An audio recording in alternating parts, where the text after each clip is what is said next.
Bonjour à tous. Je vous propose qu'on débute le webinaire. Bienvenue à ce webinaire de présentation des résultats d'une enquête de terrain qui a été réalisée en 2024 sur 17 projets bio et géosourcés du territoire de la métropole de Lyon. Donc, je suis Claire Villazzi, chargée de mission chez Ville et Aménagement Durable, et je suis accompagnée de Nicolas Hémin, avec qui cette enquête a été réalisée.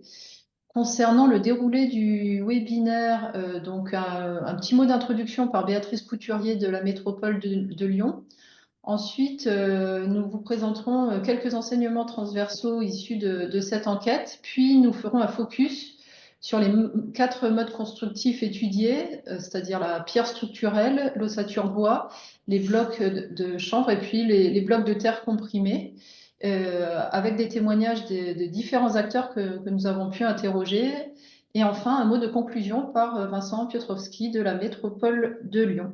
Je précise que le webinaire est enregistré. Vous aurez accès à l'issue du webinaire au support, à l'enregistrement, mais surtout au rapport complet. Donc, je passe la parole à Béatrice. Oui, merci Claire. Alors, bonjour, Béatrice Couturier de la métropole de Lyon. Un très rapide mot d'introduction sur la plateforme des acteurs du BTP, donc, qui est une démarche qui a été lancée en 2001, avec pour ambition de réunir l'ensemble des acteurs du BTP, à savoir les maîtres d'ouvrage, les maîtres d'œuvre, toute l'ingénierie, les entreprises, sur des sujets liés à la transition environnementale et de constituer une communauté de travail autour d'objectifs communs. Donc actuellement, cette plateforme est co-animée par donc Vincent Piotrowski qui fera la conclusion de ce webinaire et moi-même. Donc c'est une action conjointe, action économique, service d'action économique et direction de la maîtrise d'ouvrage urbaine de la métropole. Alors, depuis 2022, les sujets abordés dans le cadre de la plateforme sont essentiellement sur les questions des ressources et conditions d'utilisation des matériaux bio-géosourcés et du réemploi. Donc, à ce titre-là, un certain nombre de ressources ont été produites depuis 2022 sur ces questions, notamment une étude du potentiel de développement des filières biosourcées et géosourcées sur le territoire élargi de la métropole de Lyon, dite étude Caribati, des livrets techniques paille, chanvre, pierre et bois, et une série de webinaires, 3 webinaires qu'on avait lancés sur rénover et construire avec des matériaux bio et géosourcés. Donc je vous précise que toutes ces ressources sont accessibles sur le site en ligne de la métropole dont on mettra l'adresse voilà, qui s'affiche sur l'écran, et également des fiches de retour d'expérience de projets de construction ou d'aménagement d'espaces publics réalisés sur le territoire de la métropole.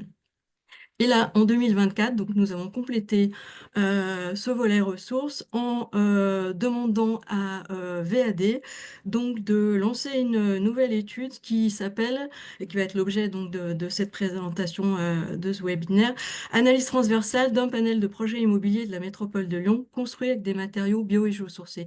Alors, je précise pour conclure que cette étude est très opérationnelle puisqu'elle s'appuie sur des remontées de terrain et qu'elle a pour objectifs principaux d'analyser les contraintes, les points de vigilance, les conditions de réussite des projets et surtout de l'utilisation des matériaux biogéosourcés dans ces projets-là. Donc, c'est une étude, je pense, qui va contribuer à éclairer beaucoup la connaissance sur ce sujet. Voilà, je laisse la parole à la suite et aux intervenants suivants.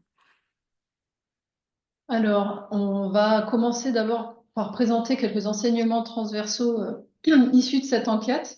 Comme le disait Béatrice, je voulais quand même repréciser un petit peu la méthodologie. Nous avons réalisé des entretiens ouverts avec les acteurs des projets de mars à septembre 2024.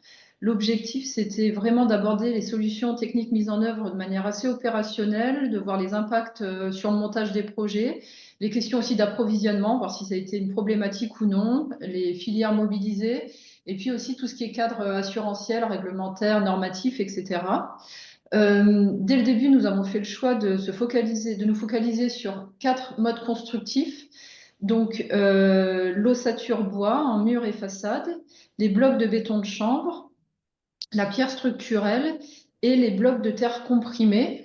À noter pour les blocs de terre comprimés que voilà, il existe d'autres types de briques de terre crue industrialisées comme les blocs de terre extrudés ou les blocs de terre moulés. Mais voilà, là, le choix a été fait de se focaliser uniquement sur ces 4 modes constructifs compte tenu du potentiel de développement de ces filières et en particulier via des filières locales. Les opérations enquêtées étaient à des stades d'avancement différents, certaines opérations étant livrées déjà depuis 2014 et d'autres le seront plutôt en 2027. On est majoritairement sur des projets de construction neuve. Pour certains de ces projets, l'intégration de ces matériaux n'a pas pu aboutir. Donc, il s'agit aussi de comprendre les freins qui avaient été rencontrés. Et puis, des experts ont été associés aussi à ce travail pour consolider cette analyse. Donc, j'en profite pour remercier vraiment tous les acteurs qui ont pris du temps pour cette enquête. Ainsi, en fait, ce rapport vise à refléter une diversité de points de vue et il n'a pas vocation à se substituer à des guides existants sur les différentes techniques étudiées. Donc, vous avez à droite un aperçu des projets qui ont été enquêtés. Du point de vue de la structuration du rapport que vous retrouverez à l'issue du webinaire et qui permettra d'aller vraiment en détail sur les enseignements. Donc, vous retrouvez à la fois des enseignements transversaux sur les facteurs qui ont facilité la mise en œuvre de ces matériaux et surtout des pistes pour renforcer l'intégration de ces matériaux bio-géosourcés. Et puis ensuite, on rentre dans chacun des modes constructifs avec les points clés issus des entretiens et puis des zooms après sur des points techniques spécifiques. Et tout le rapport est ponctué, c'est ça qui est peut-être la plus-value, de témoignages très concrets des acteurs du projet qu'on a pu récolter via ces entretiens. En annexe, vous retrouverez des fiches de retour d'expérience sur les projets qui étaient livrés au moment de l'enquête. Vous avez un petit visuel en bas qui vous permettra de rentrer en détail sur chaque opération et puis un glossaire des principaux acronymes. Donc, ce webinaire vous donnera un aperçu des résultats, mais le rapport complet, encore une fois, vous permettra de rentrer vraiment dans les détails. Du point de vue des enseignements transversaux, parce que quel que soit le mode constructif, il y a vraiment des sujets qui se sont énormément recoupés. Donc, c'est pour ça qu'on a décidé de faire ces enseignements un peu chapeau. On a décidé de distinguer des approches, des enseignements d'un point de vue général qui s'adresse plutôt aux donneurs d'ordre, aux réseaux institutionnels ou aux fédérations, d'enseignements plutôt à l'échelle du projet qui s'adresse plutôt aux maîtres d'ouvrage, aux équipes de maîtrise d'œuvre et aux entreprises de travaux. Un des premiers enseignements qu'on a pu tirer, c'est vraiment la nécessité de disposer de documents cadres cohérents et adaptés aux contraintes de terrain.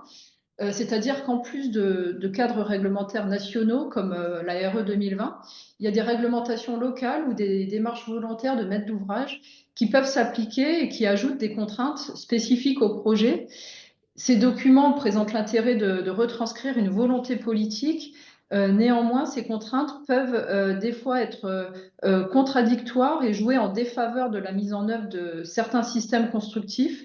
Donc, il y a vraiment un point de vigilance sur l'écriture des différents documents cadres pour laisser vraiment une marge de manœuvre aux concepteurs, aux projets, pour répondre aux différents objectifs. On peut citer à droite, voilà, le projet Katia Craft, par exemple, le collège, on y reviendra, qui, grâce au niveau 3 du label bâtiment biosourcé, a permis de pousser très loin les curseurs des matériaux bio et géosourcés. D'une manière générale aussi, on voit qu'il est nécessaire de renforcer encore la structuration globale de la filière, de la fourniture à la mise en œuvre. Vous avez à droite le témoignage d'une entreprise, Richard Construction, qui nous disait que, par exemple, pour les carrières pierres, celles-ci n'étaient pas encore suffisamment organisées pour suivre la demande et doivent s'industrialiser pour être au plus réactives et performantes en prix. Donc, vraiment nécessité de renforcer cette structuration et aussi de mieux la mettre en visibilité pour que les professionnels visualisent beaucoup plus facilement quelles sont les ressources et quels sont les savoir-faire disponibles sur leur territoire. Ça va de pair avec le point précédent, mais vraiment la nécessité aussi de développer les solutions techniques par les fournisseurs pour mieux maîtriser l'équation économique des projets et également répartir les risques. On a constaté aussi que des opérations de grande échelle, on citait le collège Katia Craft précédemment, peuvent permettre aussi de structurer les filières, de maîtriser les coûts et puis aussi de prouver que cela fonctionne. Sur le collège Katia Kraft, pour lequel 3400 mètres carrés de construction ossature bois, remplissage paille étaient nécessaires, et sur une fenêtre de livraison très courte, il n'a pas été possible de se fournir intégralement auprès des acteurs locaux. Donc, ces projets d'ampleur permettent vraiment aussi à des fournisseurs d'avoir une visibilité sur des futures demandes. Alors, un point qui n'est pas nouveau, mais qui reste totalement d'actualité, c'est toujours la question de la sensibilisation et la formation de tous les acteurs assez techniques, que ce soit via la réappropriation de savoir-faire, mais également pour la formation à de nouvelles techniques spécifiques. Vous voyez par exemple à droite une formation qui est proposée par Vika pour le système Biosis, dont on reparlera ultérieurement. À la fois la nécessité donc de se former et à la fois des formations existantes comme les formations ProPaille qui sont un véritable appui pour avoir des équipes formées sur les projets. Un des enseignements aussi transversal, c'est de mieux mettre en visibilité le cadre normatif et réglementaire, mais aussi de faciliter son adaptation aux nouvelles techniques quand nécessaire. On constate en effet que la connaissance et l'appropriation des textes de référence par les professionnels favorise l'utilisation de ces matériaux. Et en conception, notamment, la maîtrise d'œuvre doit être en mesure de s'appuyer sur ces textes normatifs pour ouvrir le dialogue avec le contrôleur technique.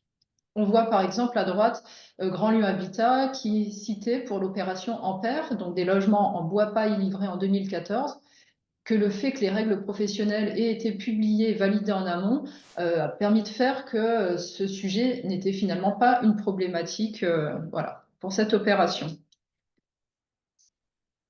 Et puis, enfin, faire valoir vraiment l'ensemble des qualités de ces matériaux, alors que ce soit d'un point de vue, bien sûr, environnemental, mais également social, de confort, de facilité de mise en œuvre et également pédagogique.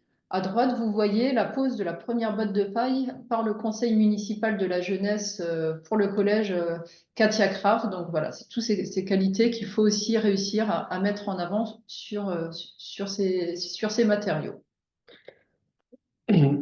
Donc voilà, là on a vu pas mal d'enseignements dans une approche globale. Si on se place dans une approche projet, donc très rapidement, après on viendra tout de suite dans le concret en explorant les filières. Mais déjà, voilà, donc de manière très générale sur le projet, ça commence par, pour favoriser la mise en œuvre de ces matériaux, les techniques constructives, déjà avoir une équipe compétente et à minima volontaire pour étudier ces qui pour certaines vont être nouvelles et vont demander voilà, une certaine logique constructive à avoir. Pour l'équipe de maîtrise d'œuvre, mais également avec les acteurs présents depuis la fourniture et notamment on verra des exemples, les industriels qui développent ces produits avec lesquels il peut être important d'avoir des échanges pour permettre de lever les freins. Ensuite, il va falloir maîtriser bien sûr l'économie du projet en adoptant des premiers coups de crayon une conception la plus adéquate possible. Donc, ces techniques constructives vont avoir des contraintes. Donc, bien identifier quelle technique on va utiliser, quel matériau on va mettre en œuvre pour que la conception architecturale soit adaptée. Et il y a également la question du bon matériau au bon endroit qu'on répète souvent, voilà, de partir tout de suite dès le début du projet sur les bonnes hypothèses, les bons choix, de mettre le matériau adapté au bon endroit. Et ensuite, réfléchir à l'optimisation et rationalisation structurelle. Ça, c'est bien sûr un élément qui est à avoir sur chaque projet, qu'il soit construit en bio ou géocensé ou un projet classique. Mais là, voilà, bien comprendre le produit pour optimiser. Ensuite, sur toute la conception, avoir une vigilance accrue, bien sûr, voir justement où est-ce que peut y avoir des points de sensibilité sur les différents produits qui seront prescrits, et pour faire des études se baser sur les référentiels, mais également faire des analyses de risque s'il y a besoin, s'il y a notamment risques liés au feu, ça c'est bien encadré par la réglementation, et les risques liés à l'eau, par exemple. Sachant que le but étant d'éviter d'avoir des sinistralités qui permettraient d'accuser ce matériau-là et de jouer en défaveur du coup d'avoir des contre-références. C'est ce qu'il faut éviter. Ensuite, un petit point sur l'intégration dans les marchés. notamment du coup dans la consultation des entreprises et fournitures. Euh, Il y a par exemple la solution d'avoir des marchés, de proposer un marché de base et d'avoir des options pour avoir une ambition et avoir quand même un plan B si la fourniture ne pourrait pas aboutir sur tout ce qu'on voudrait. Et puis après, il y a aussi la question de l'approvisionnement local, notamment dans le cadre des marchés publics plus particulièrement, où on ne peut pas demander tout ce qu'on veut. Voilà, donc voir un peu quels sont les leviers pour ça, notamment se reposer sur des labels qui permettent de garantir pour partie un approvisionnement local.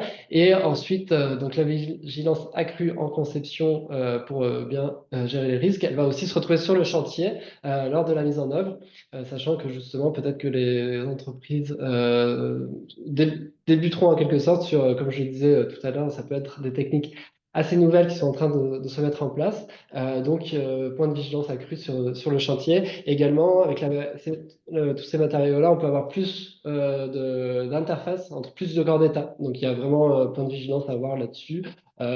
Pour ça, peut y avoir l'intérêt de la préfabrication, on le verra avec des exemples concrets. Et puis également aussi l'intérêt d'avoir un maître d'œuvre qui soit là du début à la fin, que par exemple, l'architecte qui a conçu le projet sera également là pour faire la direction exécutive des travaux. On va rentrer dans le vif du sujet avec un premier focus sur l'ossature bois. Oui. Alors, au niveau de la construction bois, alors globalement, nous, ce qu'on a constaté en allant à la rencontre des différents acteurs du projet, c'est que finalement, il y a assez peu de de points de vigilance qui ont été remontés, puisque c'est une technique qui est maintenant bien maîtrisée. Donc là, je vais simplement compléter un petit peu par rapport à ce qu'on vous a dit précédemment sur sur ces enseignements transversaux, en faisant peut-être quelques petits focus. En conception, vraiment la nécessité d'anticiper les portées et de concevoir selon des trames adaptées afin d'optimiser la structure et aussi de privilégier le bois massif. On en parlait aussi une vigilance sur les interfaces entre les lots gros œuvres maçonnerie et le lot construction bois, avec des seuils de tolérance qui ne sont pas les mêmes d'un corps d'état à l'autre. La nécessité aussi de bien prendre en compte la question de la sécurité incendie qui peut être très impactante pour le projet selon sa typologie et sa classification et peut effectivement avoir des conséquences en termes de mesures requises qui vont impacter l'économie du projet. Ça peut également ajouter des couches, de la matière qui vont alourdir le poids carbone du projet et puis un impact aussi sur le choix du type d'isolant en remplissage d'ossature. On avait finalement beaucoup de projets en association, construction bois, remplissage paille. On le verra après avec les retours d'expérience. C'est une association qui fonctionne bien, qui est vraiment éprouvée, avec la nécessité aussi de partir des contraintes, des dimensions des bottes de paille et de l'ossature pour définir une ou plusieurs trames de façade avec lesquelles travailler. Et puis encore une fois, la formation ProPaille qui représente un réel atout pour développer ce système constructif. D'un point de vue de l'approvisionnement, nous a fait remonter que cet approvisionnement est vraiment anticipé si les volumes de bois sont importants, avec pour le bois paille, une filière paille qui se structure avec des réelles capacités de préfabrication de caissons bois paille, par exemple avec Manufacture Bois Paille ou SDCC, mais des difficultés d'approvisionnement quand même qui subsistent pour des projets volumineux. On constate aussi que le marché allemand est en concurrence avec des filières qui sont plus développées. Et puis également un enjeu de massifier le bois local et l'usage de bois dépérissants comme l'épicéa scolité ou le sapin sec, avec quelques points de vigilance lors de l'utilisation du bois local. D'une part, de privilégier une trame structurelle qui permet l'usage de bois massif. Le fait que le bois local est facilité si la maîtrise d'ouvrage est une commune forestière. Et puis, une attention aussi sur l'incidence sur le planning, puisque concevoir avec du bois local nécessite de bien approvisionner les approvisionnements. On le disait au niveau du chantier, la préfabrication qui représente un réel atout pour ce système constructif et à la fois du point de vue de la qualité de réalisation, de la facilité du chantier, bien qu'une vigilance, même en préfabrication, reste toujours à observer sur ces interfaces entre l'eau maçonnerie gros œuvre et le lot construction bois. L'organisation du chantier est bien sûr différente et il faut faire attention en particulier à bien protéger le bois à l'humidité au fur et à mesure du chantier.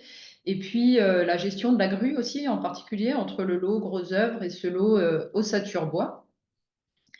On constate que l'allotissement en clos couvert peut être favorable pour avoir des modules complets préfabriqués et puis globalement nécessiter d'une bonne collaboration entre les entreprises des lots maçonnerie et puis des lots charpente avec actuellement un manque d'entreprises générales compétentes à la fois sur ces deux techniques. Dans le rapport, vous retrouverez aussi des zooms sur les aspects assurantiels et normatifs, mais on a fait le choix dans le webinaire de ne pas forcément détailler cet aspect du projet. Dans le rapport, vous retrouverez différents focus, en particulier comment construire en bois paille en zone PPRT. Ça a été rendu possible, par exemple, sur ce projet de groupe scolaire du Bois du Fort de Fézin, qui est également réalisé par Lieu Fauve, qui interviendra juste après. Donc voilà, vous retrouverez tous les détails, les témoignages, en particulier aussi de la DDT. Vous retrouverez un focus sur la question de la gestion des ponts thermiques en construction en ossature bois avec remplissage paille dans le cadre du Collège République Katia Kraft à Vénissieux, qui est actuellement en chantier. Et puis, pour aller en détail, enfin, avant de passer sur un projet, vous aurez aussi le retour d'expérience de l'extension en mur ossature bois, cette fois en remplissage chaud-chanvre et enduit à la chaux, pour l'école Saint-Exupéry à Villeurbanne. Donc, je vous propose maintenant de passer la parole à Sarah Vierissel de l'agence Lieu Fauve, qui va vous présenter le retour d'expérience du complexe sportif Mohamed Ali à Saint-Fond.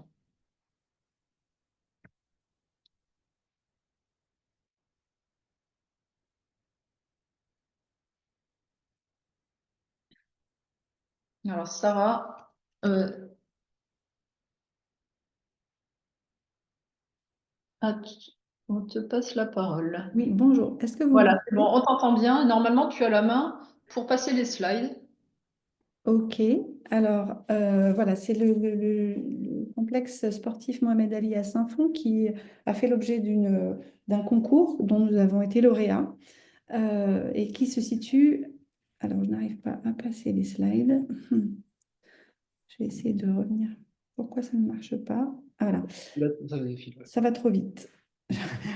Pardon. Qui se situe à l'entrée de Saint-Fond, juste euh, à la limite à l'entrée de ville. Donc on est au sein de la ZAC Carnot-Parmentier. Et ici, on a le stade qui existe aujourd'hui. Le gymnase vient occuper l'angle et on voit il donne sur la rue Carnot, qui devient un axe structurant de l'arrivée dans Saint-Fond. Donc, il avait fait l'objet aussi d'un aménagement de parvis par la métropole et par une maîtrise d'œuvre en paysage qui était autre que Lieu Fauve et qui vient ici vraiment qualifier cette entrée de ville et cette entrée de la ZAC qui est un vrai renouvellement urbain pour Saint-Fond. Le contexte le contexte proche est assez hétérogène avec des immeubles collectifs, mais aussi des petits immeubles d'habitation, des maisons individuelles aussi. Et un peu plus haut au nord, on a plutôt des morphologies de hangars et des morphologies plutôt artisanales, voire petite industrie. Donc, on vient s'installer ici dans une parcelle qui est très étroite et très longue le long du stade et qui était très contrainte au vu du programme que je vais vous présenter maintenant. Si j'arrive à passer à la page suivante, ce n'est pas le cas. Je ne comprends pas pourquoi j'y arrive pas. Voilà, donc là, oula, ça passe un peu vite du coup. Je reviens en arrière. On voit ici l'aménagement, le choix que nous avons retenu, donc un gymnase en longueur qui vient dialoguer avec le parvis par un porte-à-faux au-dessus de ce lieu, et puis par une entrée qui vient accueillir le public, mais aussi également les scolaires qui empruntent ainsi, avec ce réaménagement urbain, un espace protégé et accessible simplement. Je vais passer un peu vite sur ces images générales d'implantation. On voit que le gymnase ne paraît pas, enfin n'exprime pas sur ses façades extérieures au premier abord, sauf ici sur le socle, et n'exprime pas sa construction en bois paille. On a voulu retenir pour son parement, son épiderme extérieur, plutôt un polycarbonate, donc une matière issue du cycle plastique, mais qui venait aussi se raccorder à l'histoire un peu, enfin, oui, à l'histoire et au patrimoine industriel du quartier. Donc, on voit depuis l'intérieur, on voit à l'inverse qu'on vient effectivement exprimer la structure bois et les murs ossature bois paille avec un emploi massif du bois en parement. On a aussi beaucoup travaillé sur la lumière, comme on voit ici, et le rapport intérieur-extérieur, puisqu'ici, c'est à l'inverse de la photo précédente, on voit comment le regard continue de circuler entre les pratiques à l'intérieur et le grand parc que va devenir cet ancien gymnase. J'avance. La salle de boxe qui est à l'étage et qui, elle aussi, bénéficie d'un rapport direct vers l'extérieur. À cet endroit-là, on est en porte-à-faux au-dessus du parvis.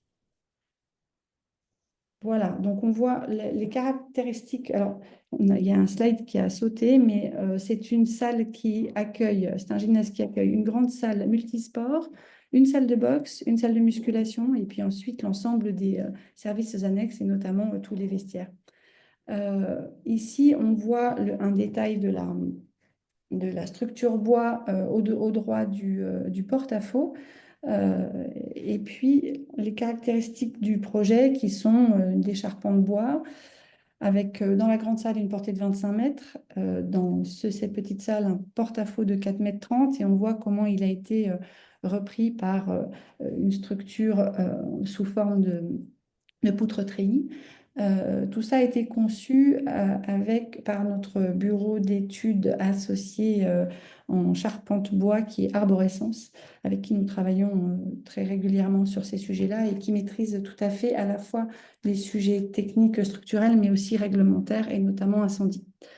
Les façades en ossature bois sont en isolation de bottes de paille, on verra le détail plus tard. Et puis, vous l'avez vu sur les photos, les bardages en polycarbonate et les parements intérieurs en lame bois. On a retenu quand même un mur en béton net lasuré pour tout le socle qui donnait en direct sur la rue ou sur la place. On a conservé seulement une expression en bardage bois sur l'ancien stade qui va devenir un parc et un jardin.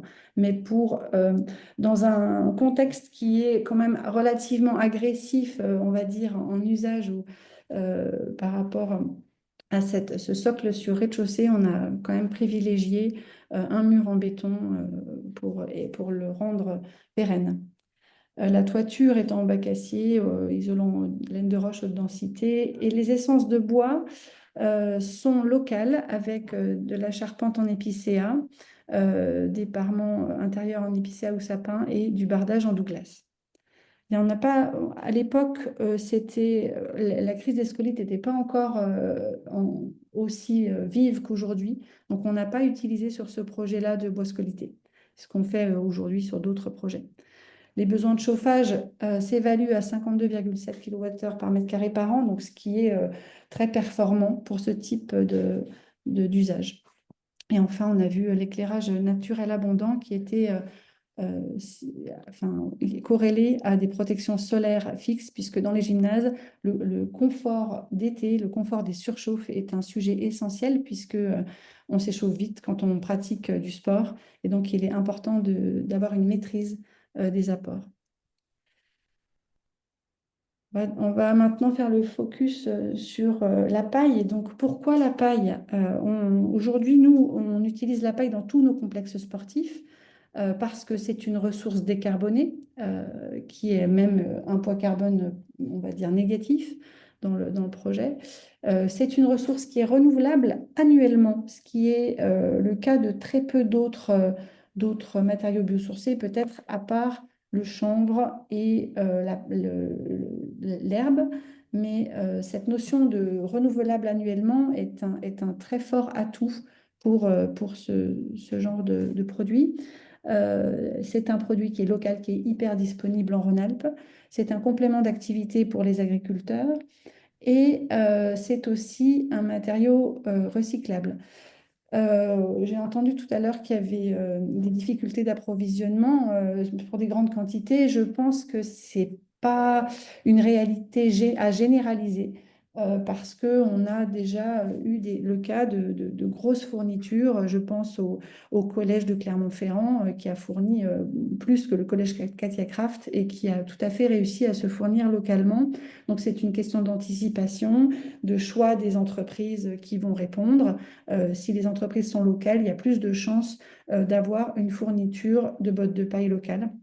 Et notamment, nous avons un très bon préfabricateur dans la région, je pense que tout le monde le connaît, mais on peut le citer quand même, qui est la Manufacture Bois-Paille, qui est capable de livrer des stocks importants ou alors de s'associer en complémentarité avec des charpentiers qui eux-mêmes fabriquent enfin, qui fournissent et fabriquent leurs caissons bois-paille et qui voilà, se sert à 100 km maximum autour de Villefranche-sur-Saône. Donc je pense que c'est important de noter que voilà, ça nécessite de l'organisation, mais la ressource est disponible localement. Et puis par ailleurs, les qualités de la botte de paille, c'est un matériau hygrothermique et sain qui n'émet aucun COV, qui n'émet pas non plus de fibres fines. Et c'est aussi un matériau économe lorsqu'il est bien intégré dans le projet. Alors, nous, on l'applique dans tous nos gymnases. On doit en être à nos 7e ou 8e gymnases en bois paille. On a commencé avec le gymnase Alice Mia à Lyon, donc il y a déjà quelques années. Et pourquoi? Parce que la structure du gymnase se prête particulièrement bien à la botte de paille. Les structures élancées nécessitent des poteaux assez conséquents dans leur épaisseur, c'est-à-dire des poteaux de 37 cm qui correspondent tout à fait à la largeur, à l'épaisseur d'une botte de paille. Donc, on ne vient pas, comment dire, l'épaisseur du mur est intrinsèque à la nécessité structurelle du programme et ne vient pas surajouter, enfin, gréver la partie habitable de la surface habitable. Donc, c'était nos premières hypothèses de travail se sont faites avec les gymnases. Alors voilà, on voit un détail ici qui a été réalisé par le bureau d'études arborescence qui montre le caisson, l'épaisseur effectivement de 37 ou 38 cm du caisson qui vient s'intégrer à l'intérieur des poteaux de structure et puis ensuite les différents panneaux de contreventement face intérieure et panneaux de finition par un isolant de laine bois rigide densifié face extérieure. Ça, c'est avant les bardages et les revêtements intérieurs. Ce qu'il est important de savoir avec la paille, c'est que bon, voilà, elle se préfabrique bien. On voit la préfabrication des caissons ici en atelier chez SDCC et qu'il est important. Donc la paille craint l'eau. Elle pourrit, elle moisit avec l'eau. Donc, il est important, la préfabrication est importante puisqu'elle permet de préfabriquer à sec et de protéger la paille. Et il est important donc de venir bien l'entourer complètement. Les caissons sont complètement encapsulés dans un pare-pluie et un pare-vapeur avant d'être livrés, de façon à ce que même lors du stockage sur le chantier, elles ne prennent pas l'eau ni lors de la mise en œuvre. On voit que les dimensions des entraxes de poteaux vont être calpinées en fonction de la dimension de la botte de paille initiale. Donc, on va avoir des calpinages un peu spécifiques. Mais on est aussi capable de faire des géométries diverses. Ça nous est arrivé de faire des géométries de murs qui se terminaient en shed, donc en triangle. Et la manufacture bois paille a été tout à fait en mesure de fabriquer pour autant ces murs ossature avec des géométries diverses. C'est plus ouvrageux, donc c'est un peu plus coûteux lorsque les géométries sont moins régulières. Donc on voit ici comment les panneaux arrivent. Ils sont évidemment bâchés, protégés et posés sur un socle qui évite l'humidité. Il y a vraiment des précautions à prendre à ce sujet-là lors de la mise en œuvre. On voit ici le levage et donc on devine les panneaux qui viennent s'interposer entre les poteaux de structure. On voit la dimension du poteau de structure et comment le caisson fait juste la même épaisseur. Et puis, on voit le travail en acrotère. Je crois que j'ai mis un détail ensuite. Voilà. On a besoin de venir faire des renforts de pare-pluie quand on fait les acrotères parce que le point très sensible au moment du chantier, c'est la jonction entre le mur et le toit avant que les descentes EP soient posées. Et donc, il y a des précautions à prendre spécifiques et notamment des renforts du pare-pluie qui sont bien étudiés aujourd'hui par les bureaux d'études qui savent maîtriser ce genre de mise en œuvre.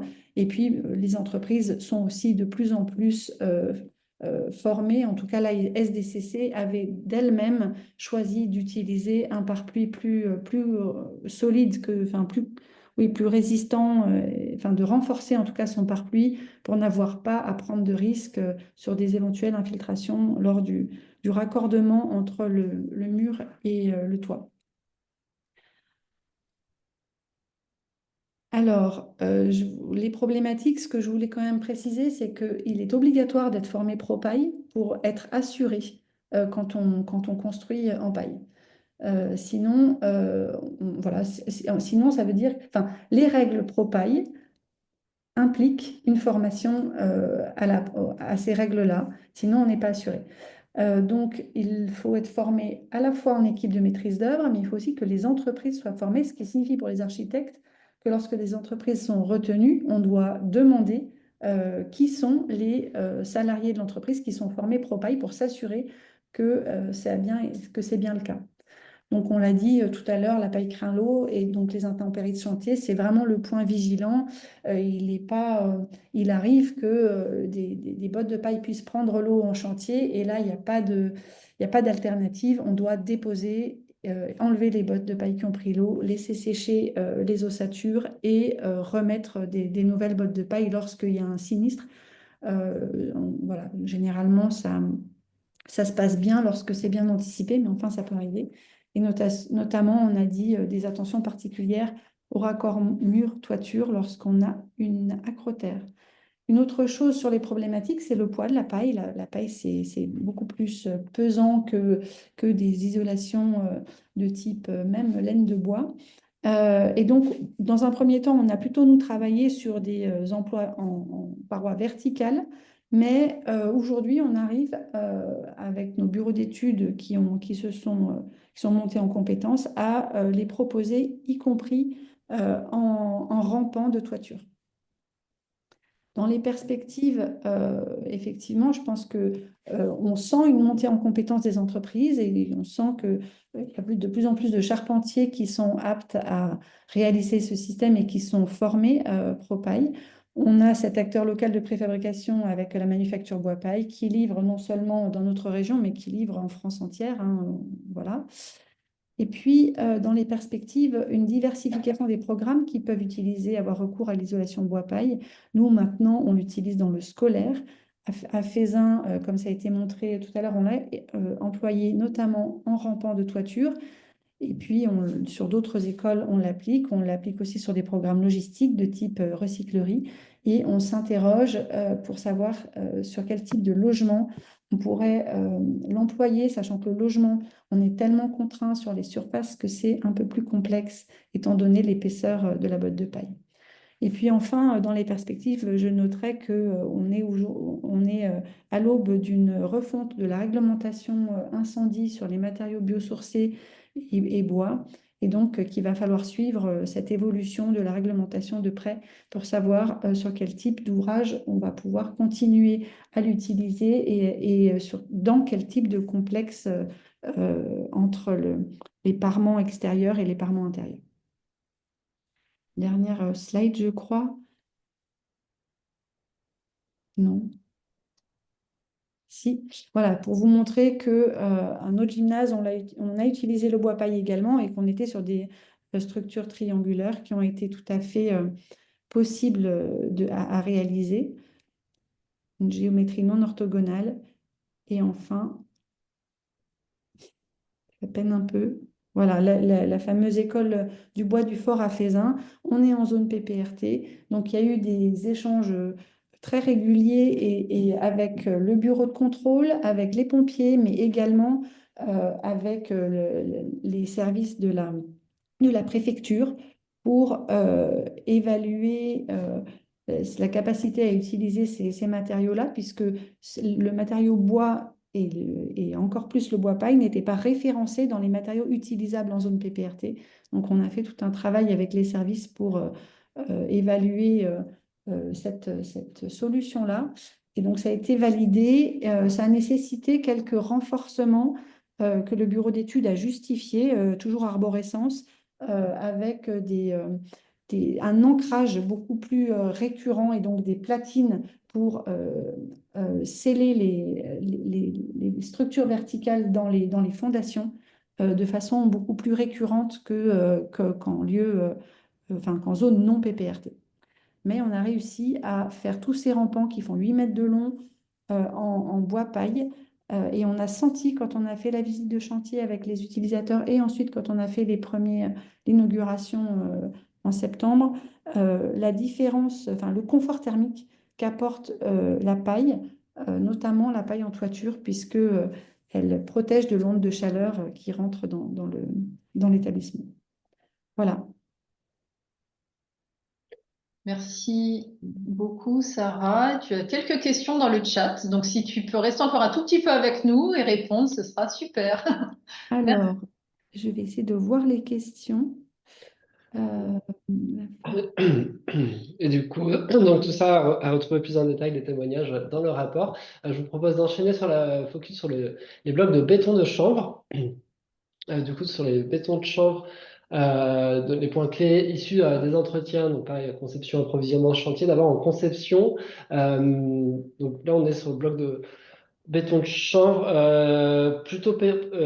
dans les projets qu'on a eu sur la métropole, c'était plutôt des blocs préfabriqués. On va le voir après, notamment je peux le citer, le Biosys.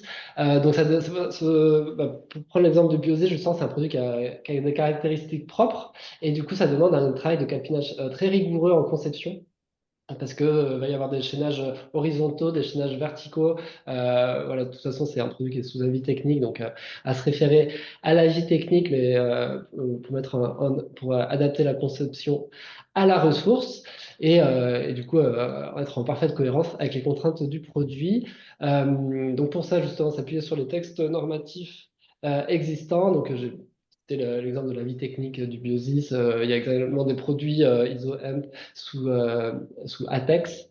Voilà, ces textes normatifs, bien sûr, donnent un domaine d'application. Donc, bien regarder aussi le domaine d'application lié pour voir ce qu'il est possible de faire en porteur ou en remplissage d'ossature selon le nombre de niveaux notamment. Je ne vais pas rentrer dans le détail, mais vous aurez tout dans le rapport.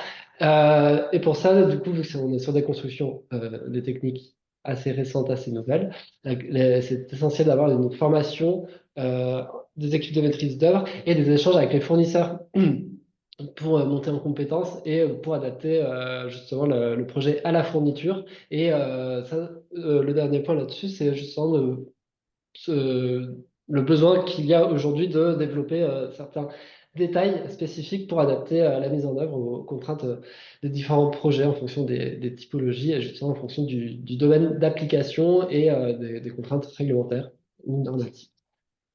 Sur l'approvisionnement, donc ce qu'il faut regarder, c'est qu'à l'échelle, si on regarde large, à l'échelle région Auvergne-Rhône-Alpes, il y a une production de chanvre, mais c'est pas forcément là qu'il y a le plus de production. Au niveau national, il y a beaucoup de disponibilité. Après, les grosses chanvrières sont plutôt dans le nord aujourd'hui. Mais du coup, voilà, territoire national, grande disponibilité. Il y a des avantages agricoles aussi à la culture du chanvre qui sont associés du coup à ça, notamment en termes de régénération des sols, en utilisant le chanvre en rotation de culture.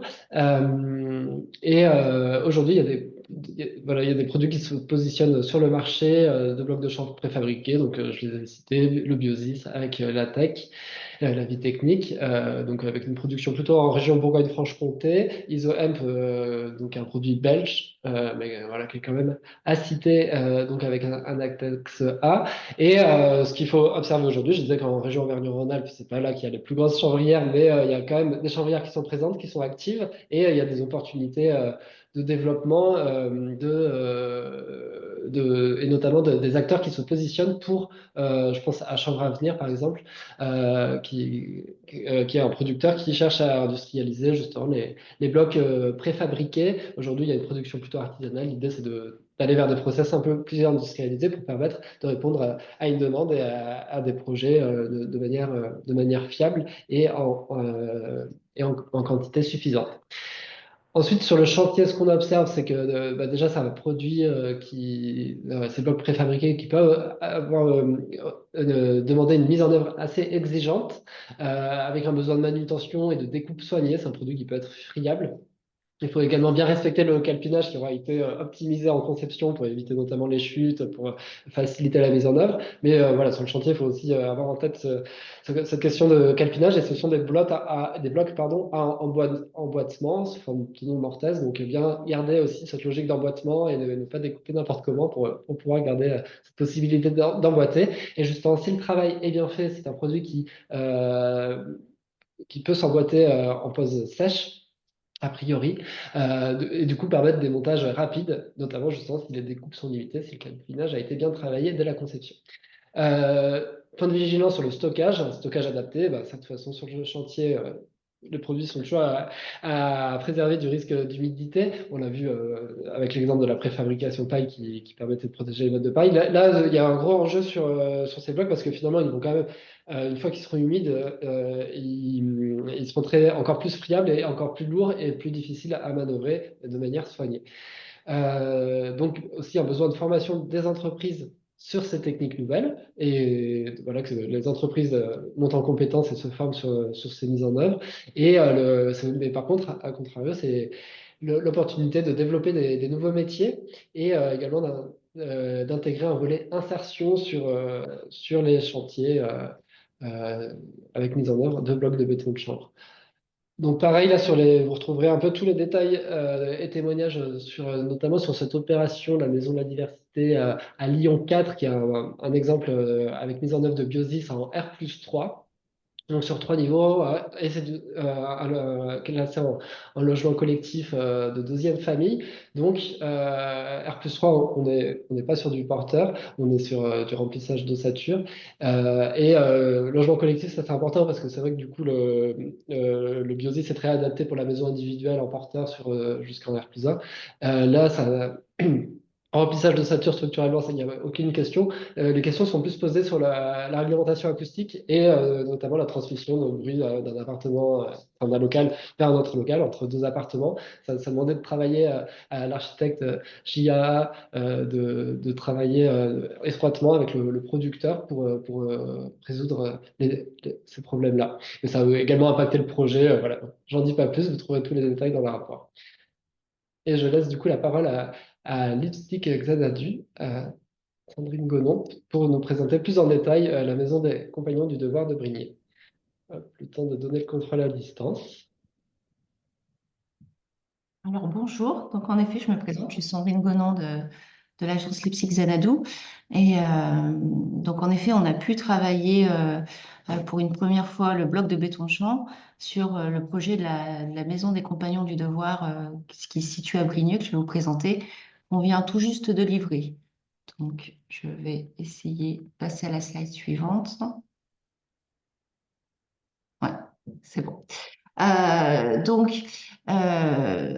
Ce projet est porté par l'association de la Maison des Compagnons du Devoir, donc association qui forme nos jeunes à partir de 15 ans dans les différentes entreprises, notamment du bâtiment, avec un esprit collaboratif et vraiment de porter l'esprit de la formation. On en parlait tout à l'heure, c'est important de transmettre le savoir-faire. Ils sont très attachés à ça.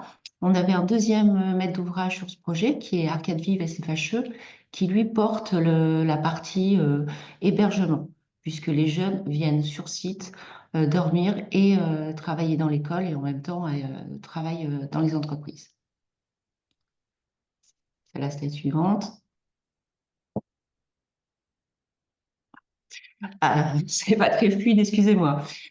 Donc, le projet est composé de 2 bâtiments. En fait, le bâtiment fait 10 000 m².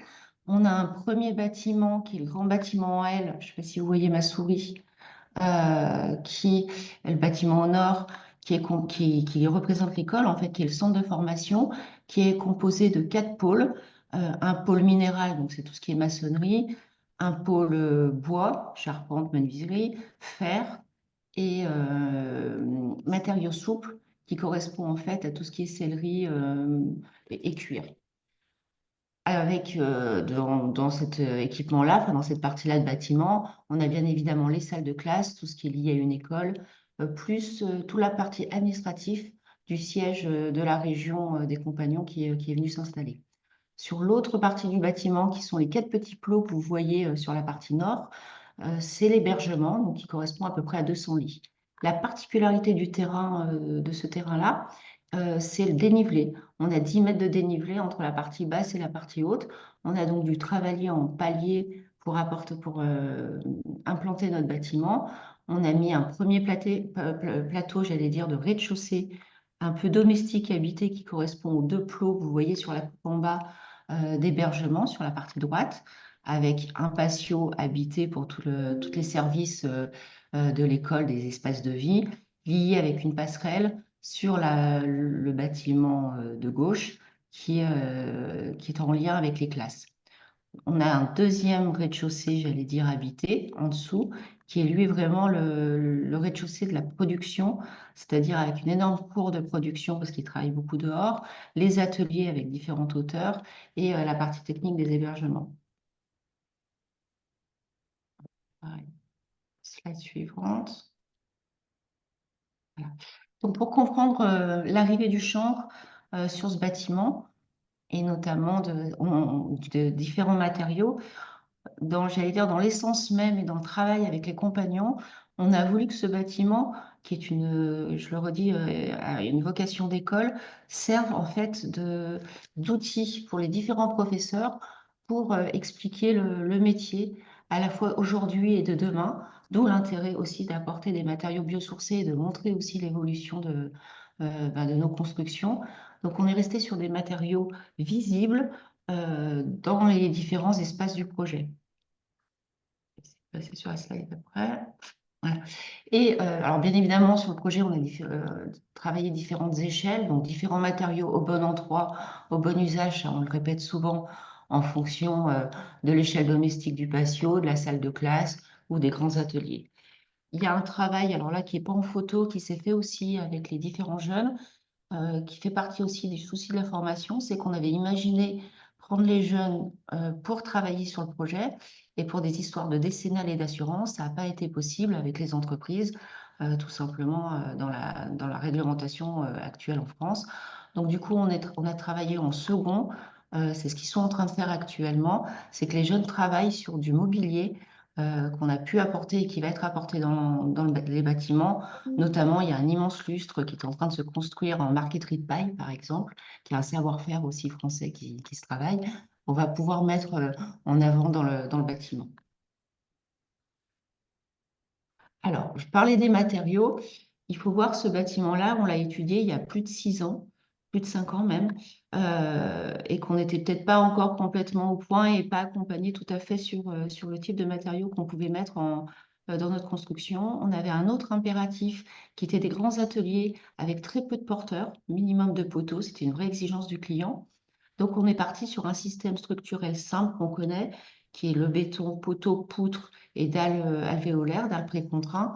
Alors, on a quand même 80% de béton bas carbone, mais on a choisi un bâti structurel connu, et puis en plus, le terrain en pente permettait plus facilement cet usage-là, pour se libérer complètement des façades.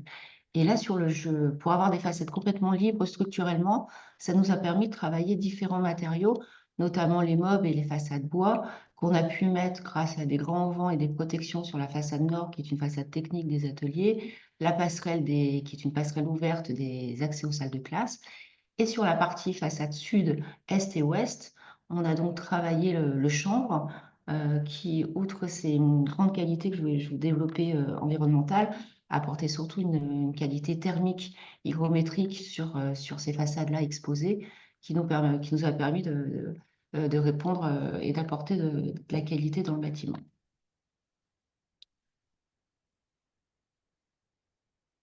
Donc là, vous avez quelques photos du chantier réalisé où on voit bien qu'il y a un panel de matériaux différents et de structures béton, du chanvre arrivé au bon endroit et de charpente et de bois local, bien évidemment, du site.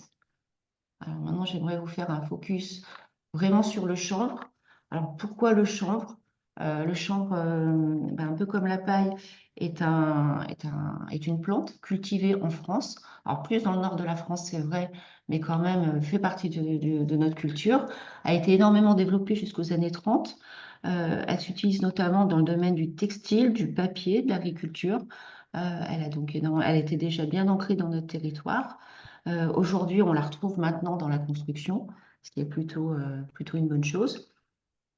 Après, il y a la qualité de la plante en elle-même qui a quand même des intérêts, c'est-à-dire que sa croissance rapide et son système enracinaire permet d'utiliser très peu d'eau, très peu de pesticides.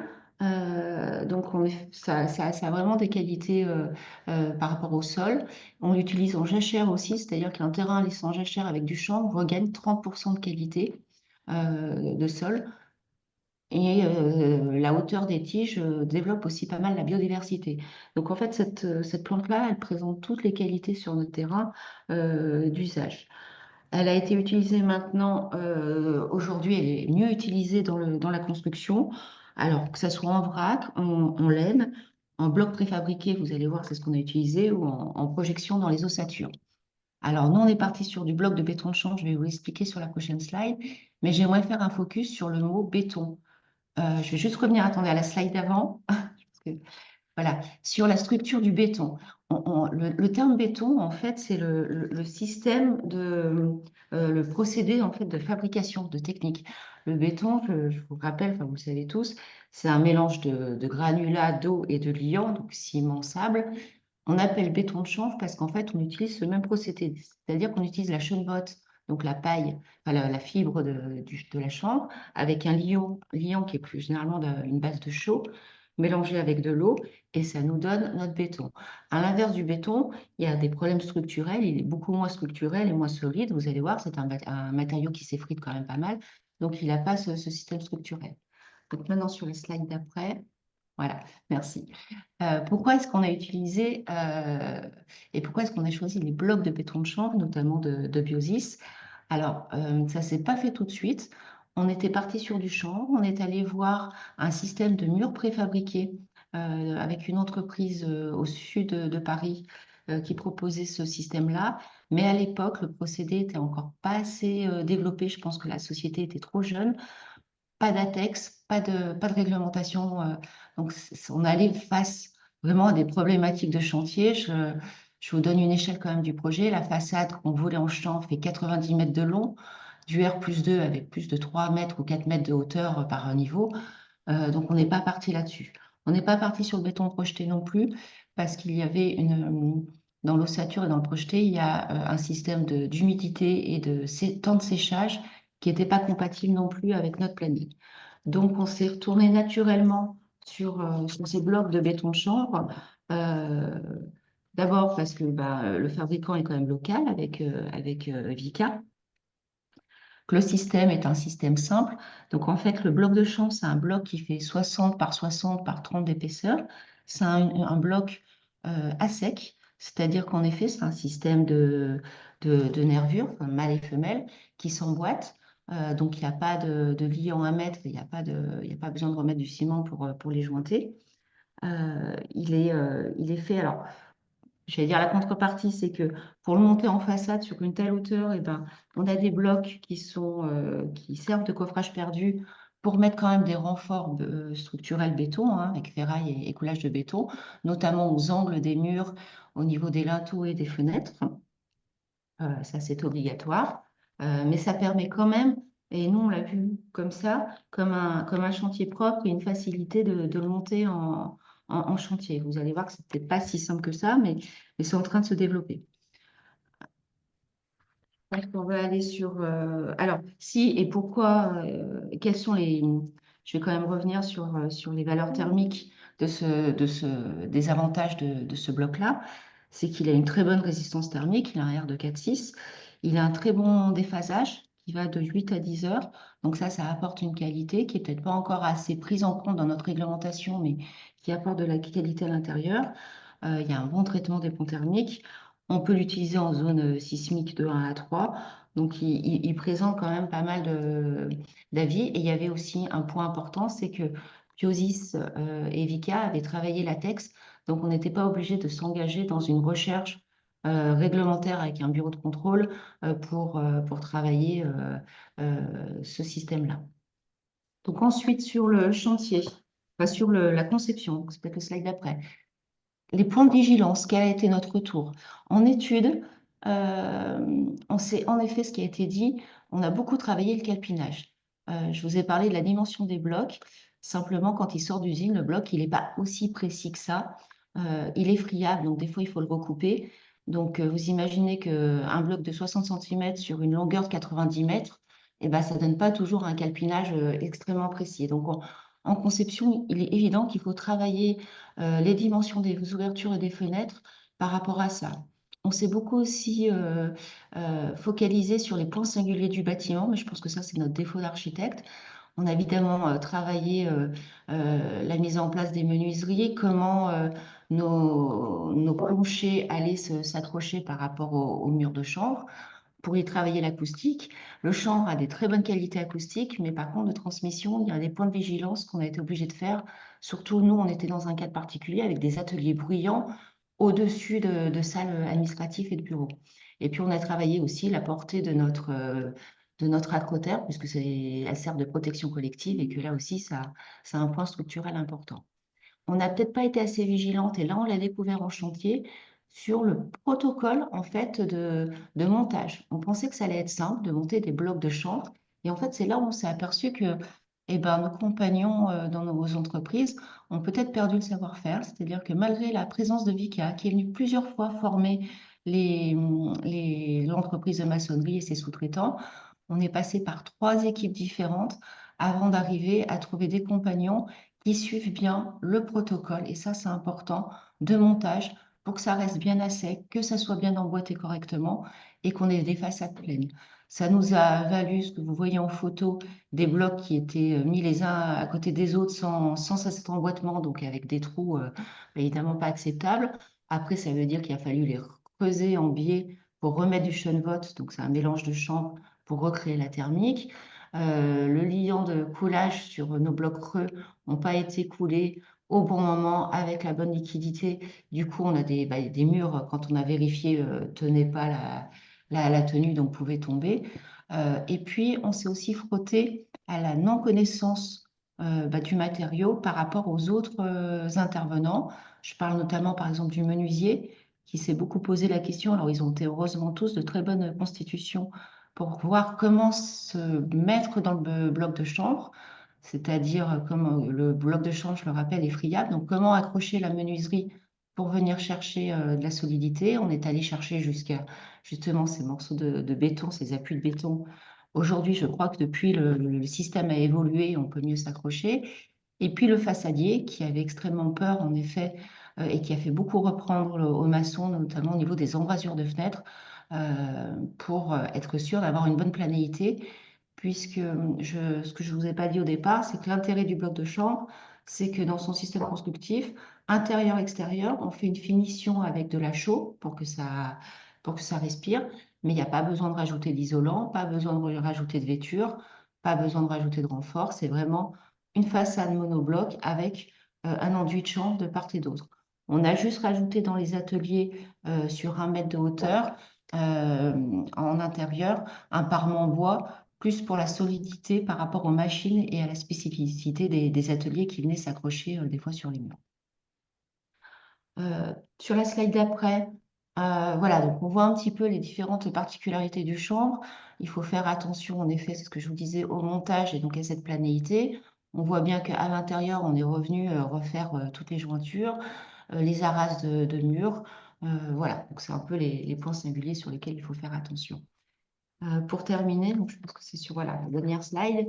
Comme vous l'avez compris, nous, on est allé choisir le chanvre vraiment pour la qualité de ce matériau, pour le peu de pénibilité, parce que les blocs font 18 kg, donc ce montage à sec, on l'a vu, et c'est quand même réel, une fois que c'est bien maîtrisé, comme une construction plus facile sur le chantier, avec un chantier propre et un cadre réglementaire qui évolue au fur et à mesure, mais qui était déjà un peu maîtrisé. Problématique, si je résume, c'est vraiment cette formation sur chantier et ce suivi. Donc, je reviens sur ce qui a été dit, le fait de suivre le chantier, d'accompagner les équipes et que les fournisseurs aussi accompagnent sur le chantier pour être sûr que nos entreprises et nos compagnons maîtrisent ces futurs matériaux, ça c'est un point important. Et en effet, ça ne se fait pas si l'équipe de base est solide, c'est-à-dire un maître d'ouvrage, une entreprise, un maître d'œuvre qui a vraiment envie d'aller dans ce sens-là, parce que face aux problématiques qu'on découvre sur le chantier, il faut un petit peu de temps, du sang-froid et de la réflexion pour résoudre tous ces problèmes. Mais heureusement, ce process avance. Il y en a de plus en plus et depuis nous qu'on a fait ce chantier-là, on est retourné en visiter un depuis où on a vu que justement ces points singuliers étaient en train de s'améliorer. Voilà, je pense que j'ai fait le tour. Je crois qu'il y a une dernière slide, mais qui montre un petit peu les différents espaces, notamment le travail des jeunes compagnons sur les halls. Voilà, je pense que je vais répondre aux questions sur s'il y en a sur. Bien. Eh ben, merci pour cette présentation détaillée. Et du coup, maintenant, on va partir sur la pierre structurelle. Ouais. Alors, on va refaire l'inventaire des différents points clés qui sont issus des entretiens. En conception, d'abord, vraiment une nécessité d'une bonne connaissance des carrières et d'échanger avec les fournisseurs en amont du projet, que ce soit voilà, de bien connaître la pierre, son usage, car les coûts sont très hétérogènes selon la dureté de la pierre. Connaître également la disponibilité de leurs ressources, hein, des carrières au moment du chantier, donc bien prévenir les carrières en amont du projet. On constate aussi un temps de conception plus important qui nécessite de nombreux échanges entre l'architecte, le maçon et les carrières pour en particulier adapter le plan de calpinage, adapter encore une fois la conception à la ressource. Et puis, on le répète, mais ça reste vraiment d'actualité, vraiment nécessité d'une compétence ou au moins d'une motivation très forte au sein de l'équipe de maîtrise d'œuvre pour intégrer cette technique. Du point de vue de l'approvisionnement, alors actuellement, peu de carrières en capacité de fournir des quantités vraiment importantes sur plusieurs chantiers à la fois. On nous a fait remonter qu'une carrière peut produire la pierre un chantier après l'autre. Aussi, le fait que on a un coût peu compétitif de la pierre locale, du fait en particulier de tensions qui sont liées à l'exportation. Donc, il y a vraiment un enjeu à convaincre les carrières aujourd'hui de produire à nouveau des blocs de construction et de travailler également avec les syndicats des carrières pour abaisser les prix de production. On le disait aussi, l'anticipation nécessaire du délai d'approvisionnement de chantier avec au moins 6 mois entre l'ordre de service de marché et la pose de la première pierre. Pour travailler aussi avec la pierre locale, il faut pouvoir accepter parfois de décaler le chantier. Et puis, cette question de l'importance de la valorisation des blocs déclassés pour un usage en réemploi et de travailler sur l'acceptabilité des blocs qui peuvent avoir des défauts esthétiques. Donc, voilà, changer un peu le regard sur le matériau. Et puis aujourd'hui, un approvisionnement fluvial qui représente un surcoût important.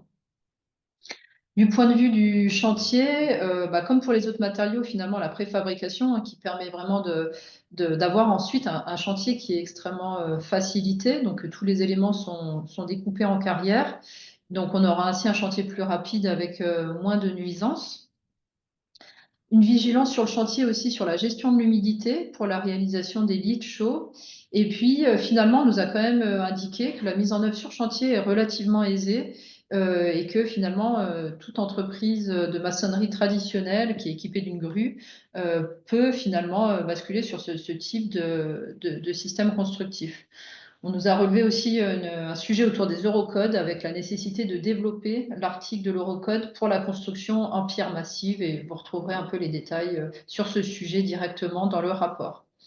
Pour vous illustrer, alors avant de passer voilà, la parole voilà, à Wiswig pour présenter un projet en pierre, vous retrouverez dans le rapport le projet des bureaux et d'un entrepôt Hydroscand à Genain qui illustre le fait que effectivement dans des zones d'activité, on peut aujourd'hui réaliser des bureaux en pierre.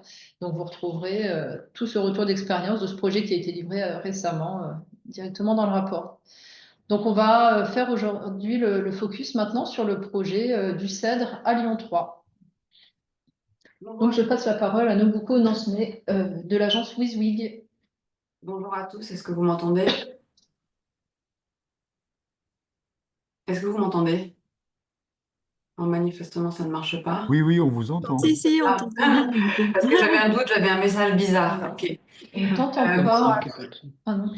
Du coup, sur le projet du Cèdre, donc c'est un petit projet de logement pour la SACVED dans le 3e arrondissement de Lyon. Donc là, vous avez les images du permis de construire.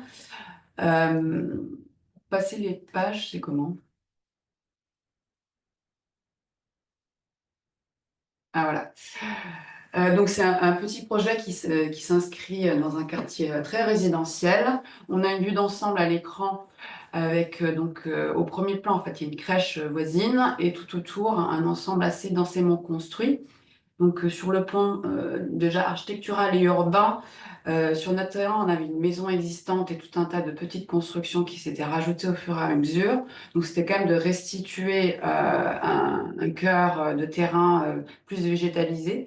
Donc on a restitué plus de pleine terre qu'il en existait. Et ensuite en termes de morphologie, de reprendre un petit peu ce qui existait, enfin ce qui existe toujours et qui se perçoit toujours dans le quartier de Montchat. C'est des constructions soit sur rue, soit en fond de terrain, soit les deux. Donc nous, en l'occurrence, en fond de terrain, on avait un petit bâtiment à réhabiliter, donc qui comprend 2 logements en duplex, donc petite réhabilitation et extension d'une maison en pisé, mâche-fer, enfin avec toutes sortes de choses, et une petite construction sur le fond de rue, donc en pierre. Hop. Fiche d'identité, donc comme je l'ai dit, réhabilitation extension de logements et construction de 4 logements en R+2 avec une salle commune. Le jardin est partagé avec l'ensemble des habitants et la crèche voisine et un petit abri vélo. C'est un tout petit projet qui est fait sur le chantier. Alors, comme ça a été indiqué, n'importe quel maçon peut poser de la pierre, mais là, on a un attelage, une équipe avec un maçon qui s'appelle Truffy et un compagnon qui s'appelle Caucase Béal. Donc, c'est le même lot hein, en gros œuvre. Donc, on a les planchers béton et les murs en pierre. Et donc, ils ont fait équipe pour travailler ensemble. Alors, sur les caractéristiques du projet, en premier lieu, on a un terrain exigu et très contraint dans une petite rue avec peu de place pour les livraisons. On cumule, voilà, c'est tout petit en surface et on fait de la réhabilitation, l'extension et la construction. Donc, on n'a pas d'économie d'échelle sur le projet. Et puis, bon, avec cet objectif de restituer quand même un jardin à peu près digne de ce nom. Le programme, j'en ai parlé, donc c'est du logement avec une salle commune. Et le mode constructif, donc c'est un marché qu'on a obtenu, c'est un marché négocié, donc on a été retenu sur note d'intention, donc on avait immédiatement annoncé notre envie de proposer une structure porteuse en pierre. Donc on est sur le mode constructif, donc sur la partie neuve, hein, toutes les élévations, donc tous les éléments verticaux sont en pierre, d'épaisseur 30 cm, avec une pierre qui vient du Gard, donc la verse pont du Gard, et les planchers et l'escalier sont en béton. Un petit peu de bardage sur la tique et une toiture végétalisée. Hop. Alors, première étape, quand on dit on veut construire en pierre, ça a été dit, aller voir les carrières et apprendre des carrières, comment elles fonctionnent. Donc, je ne vais pas faire développer sur toutes les pierres qui existent en France et comment les carrières qui existent les exploitent, mais elles ont toutes leurs particularités. En l'occurrence, sur ce projet qui est tout petit et pas d'économie d'échelle, on n'avait pas trop d'opportunités d'envisager autre chose que la pierre, on va dire, la plus compétitive sur le marché français aujourd'hui, qui est celle de la carrière de Provence. Et donc, pour résumer les caractéristiques de ce gisement, c'est un gisement très homogène, donc pas de fracturation, peu de chute. Donc là, on le voit hein, sur le carreau, sur l'image tout à gauche, ils peuvent découper donc, des gros blocs qui seront ensuite redébités selon ce qui va donner un module, on va dire, standard.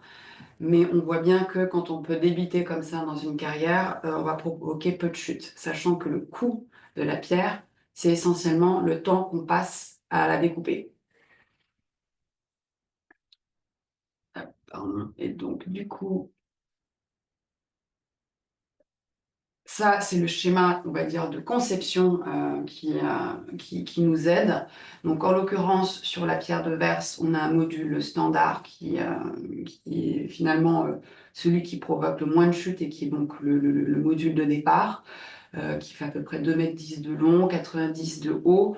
Et les épaisseurs peuvent être variables, mais en optimum, c'est soit du 30 cm d'épaisseur, soit du 40 cm d'épaisseur. Sur ce projet, on est sur du 30. Comme on est sur un tout petit terrain, il fallait quand même sortir un petit peu de surface. Et en général, quand on construit en pierre, nos murs sont un peu plus épais. Et donc, ça impacte un petit peu la SDP. Donc, à partir on voit sur les schémas à gauche du carreau de la carrière, les différentes manipulations qui sont faites avec différents types d'outils. Il se peut aussi que ce soit les outils hein, qui contraignent les modules. Donc, à partir de ce module, nous, l'idée, c'est que dans le projet, on puisse travailler de telle sorte à maximiser le nombre de modules qui ne seront pas à redécouper. Alors, évidemment, un projet, il y a la réalité du terrain, il y a aussi l'architecture, l'habitabilité, différents paramètres à prendre en compte. Mais voilà, avec l'idée de partir de ce module. Alors, la slide suivante. Voilà. Donc, à partir de cette compréhension de la carrière, et je le redis, hein, quand on travaille avec d'autres carrières, ça peut strictement rien enfin, voilà, ça peut rien avoir avec ce que je viens de vous expliquer. Donc, sur ce projet, on est parti du module de 90 cm de haut pour organiser le pas d'étage du bâtiment. Donc, pas de chute sur les assises. Et sur les longueurs, bon, bah, il faut quand même découper de temps en temps. Donc, on maximise les 210 de long, mais voilà. On favorise aussi les linteaux monoblocs, donc les franchissements au-dessus des fenêtres. On peut les faire en plusieurs blocs, mais ça nécessite un bout d'étailement en chantier, ça coûte un peu plus cher, des découpes un peu différentes. En termes de conception structurelle, on prévoit aussi des refends. Si on fait des murs en pierre de 50 mètres de long sans refend, on va avoir des problèmes de stabilité et la possibilité que l'ingénieur réclame des chaînages verticaux. Sur le plan de la succession des étages, évidemment, on fait tout superposer. Alors, c'est une forme de bon sens hein, en termes de construction, mais c'est vrai que des fois, quand on construit en béton, les ferraillages et la reprise des efforts par les ferraillages autorisent des désalignements ou voilà, d'autres formes, on va dire, que ne permettent un peu moins la pierre. Dans l'organisation structurelle, quand on regarde en plan, on va prendre le rez-de-chaussée. Entre la cage d'escalier, les refends porteurs, l'orientation du bâtiment et les surfaces disponibles, le rez-de-chaussée ou à l'étage, on fait aussi un effort pour que les refends soient visibles à l'intérieur des logements. Puisque quand on construit en pierre porteuse en façade, aujourd'hui la réglementation nous oblige quand même à isoler depuis l'intérieur. Donc ça, c'est les précautions, enfin en tout cas les données qui nous permettent de concevoir en pierre. Et donc après, en termes strictement techniques, la pierre aujourd'hui, la construction en pierre massive, aujourd'hui, elle est rattachée au DTU 21, maçonnerie de petits éléments. Alors, elle est évidemment, on a évoqué aussi par rapport, ça a été évoqué par rapport aux Eurocodes. Elle est évidemment largement améliorable par rapport à ce procédé constructif en grands blocs, qui sont un peu des Lego géants, préfabriqués.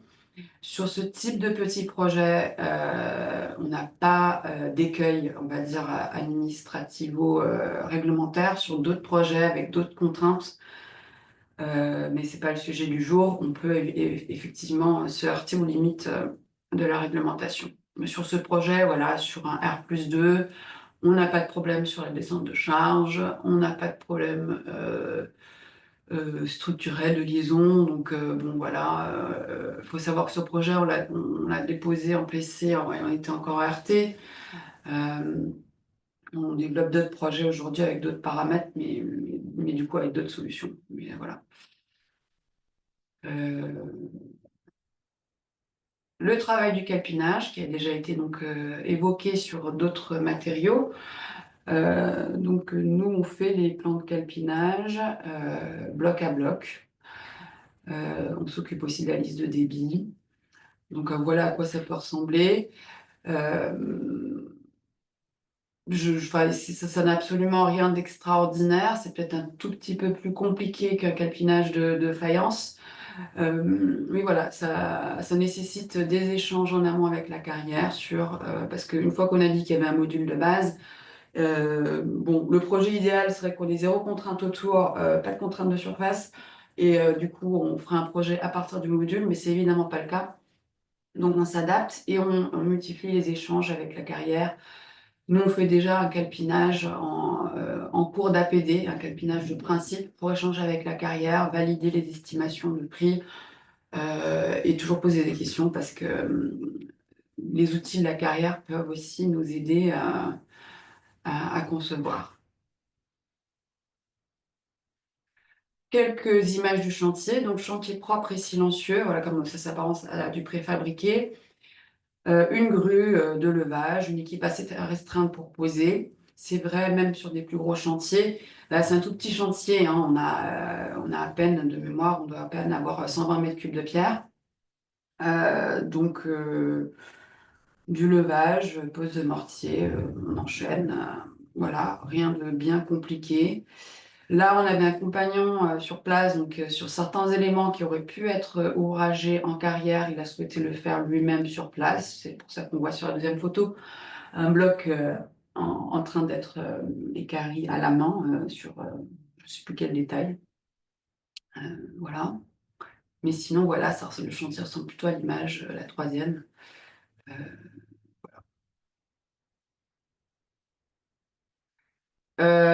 Alors, une chose dont je parle et qu'on valorise encore assez mal sur les différents chantiers en pierre qu'on a eus, et pour cause, il n'y a pas encore assez de retour sur expérience, mais sur chaque chantier, on a plutôt un gros œuvre qui se déroule très vite. Là, en l'occurrence, on était sur un terrain très contraint, donc on avait quand même un stockage tampon à l'entreprise pour les pierres. Donc, on n'avait pas de place, donc on avait quand même un petit handicap sur l'approvisionnement et les temps d'approvisionnement.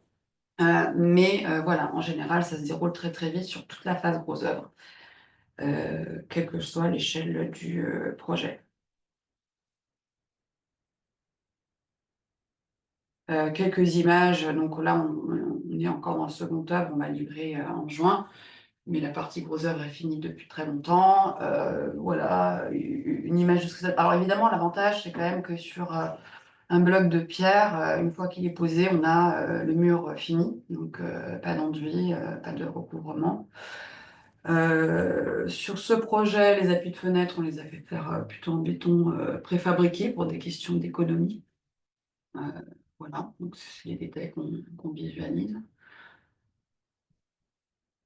Et donc, sur la conclusion, donc les leviers, ça a été dit, hein, mais je pense que c'est vrai pour un peu tout mode constructif qui n'est pas encore dans la production strictement industrielle, c'est d'avoir une envie collective, hein, le maître d'ouvrage et l'ensemble de l'équipe de maîtrise d'œuvre.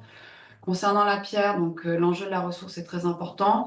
Ce n'est pas le sujet sur ce projet, mais ça a été évoqué. Donc il faut quand même savoir que sur la pierre, On a 550 carrières de roches ornementales et de construction en activité en France. Sur ces 550, l'essentiel de leur marché concerne du revêtement, que ce soit sol, façade, le funéraire, de la voirie et de l'export. Donc, comment remobiliser ces carrières sur la fourniture de blocs de construction? Donc, il faut aller rencontrer les gens. Alors, c'est le mauvais exemple sur ce projet, puisqu'on est sur un gisement qui provoque assez peu de pertes, mais il faut savoir qu'en moyenne, sur un volume extrait dans le gisement, il y a à peu près 80% qui ne sont pas utilisés. Donc, les fameux blocs déclassés, mal aimés, ou blocs de rebut, on pourra les appeler comme on veut. Donc, nous, on travaille aujourd'hui sur ces carrières-là pour utiliser ces blocs qui sont déclassés. Pourquoi ils sont déclassés? Parce que quand on fait des petits éléments de parement, on a besoin d'une pierre beaucoup plus homogène que quand on fait du bloc de construction. J'y reviendrai sur les chapitres perspectives. Les leviers, évidemment, donc, le fait que ce soit la préfabrication, un chantier propre et silencieux, c'est quand même des avantages qu'on vend bien. J'avoue que là, je n'ai pas fait le récap de tous les avantages environnementaux, mais entre la participation au confort d'été, la pérennité globale de l'ouvrage, la régulation hygrothermique, la possibilité de mobiliser une filière qui, certes, est structurée, mais qui existe. Il y a énormément d'avantages. Par contre, c'est un levier, mais j'appelle levier, mais c'est peut-être une contrainte. C'est quand même, ça impose une écriture architecturale assez sobre, mais ce qui est peut-être dans le sens des choses à faire. Les problématiques sur ce projet, donc, vous l'avez vu, terrain très contraint, mais bon, après, le terrain, il est contraint, quels que soient les modes constructifs. Et le coût, parce que bon, la pierre, c'est pas iso-coût par rapport à un mur en béton. En revanche, évidemment, si on prend en considération l'ensemble des paramètres, coût environnemental, bien sûr, ça devient intéressant. Et quand on prend en compte le matériau dès la conception et l'approche rationnelle et itérative avec tous les acteurs, font qu'on arrive à faire les projets en coût global identique au reste, à d'autres projets, voilà. Sur ce projet, voilà, comme il est tout petit, on n'avait pas d'économie d'échelle, mais c'est une réalité. Là, de mémoire, on sort à plus de 1 500 € du mètre carré pour l'ensemble de l'opération, donc y compris la réhabilitation extension lourde qu'il y avait aussi sur le même terrain. Mais bon, c'est 6 logements, donc voilà. Sur les perspectives, alors j'ai envie de dire, elles existent déjà puisqu'il y a d'autres projets sur la métropole, notamment un chantier en cours sur les Girondins, avec donc 4 agences d'architecture qui travaillent sur ce projet, donc une beaucoup plus grosse opération. Et nous-mêmes, on travaille sur différents projets à la Confluence, dans le deuxième à Rabat, et à la Sauvegarde sur des logements collectifs. Donc on développe avec d'autres contraintes, hein. On est sur des volumes un peu plus gros, des hauteurs d'étage un peu plus élevées, avec plusieurs pierres à utiliser. Et donc les perspectives, c'est effectivement le travail qu'on mène aussi avec la filière pierre pour utiliser de la pierre de la région Auvergne-Rhône-Alpes, puisque nous avons aussi beaucoup de pierres. Il y a des calcaires, il y a de la lave. Sur les calcaires, on a des calcaires beaucoup plus durs, donc des modes d'extraction un petit peu différents. Mais dans les projets à venir, on devrait pouvoir, on travaille avec les carrières justement pour pouvoir les mobiliser sur des projets sur la métropole. Et je crois que j'arrive à la fin. Oui, très bien. Eh ben, merci Anne beaucoup pour cette présentation détaillée. Donc, à retrouver les témoignages dans le rapport et puis également une fiche Rex détaillée sur l'opération des Cèdres.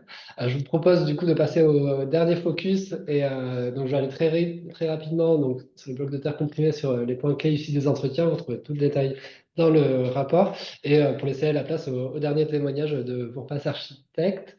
Donc, en conception sur le bloc de terre comprimé. Donc, tirer parti, déjà, donc, c'est un peu ressortir l'adage le bon matériau, bon endroit, tirer parti des qualités du matériau. La BTC amène de l'inertie, un comportement hygrothermique, une bonne acoustique, donc à bien utiliser à bon escient. Ensuite, qui dit inertie égale masse. Ça, par contre, ça apporte un surpoids par rapport à des cloisons. S'il est utilisé en cloison, ça va apporter un surpoids par rapport à une cloison classique. Donc, à prendre en compte dans le dimensionnement des structures. Et éventuellement d'autres études spécifiques, donc structurelles, mais également si on est en zone sismique ou autre.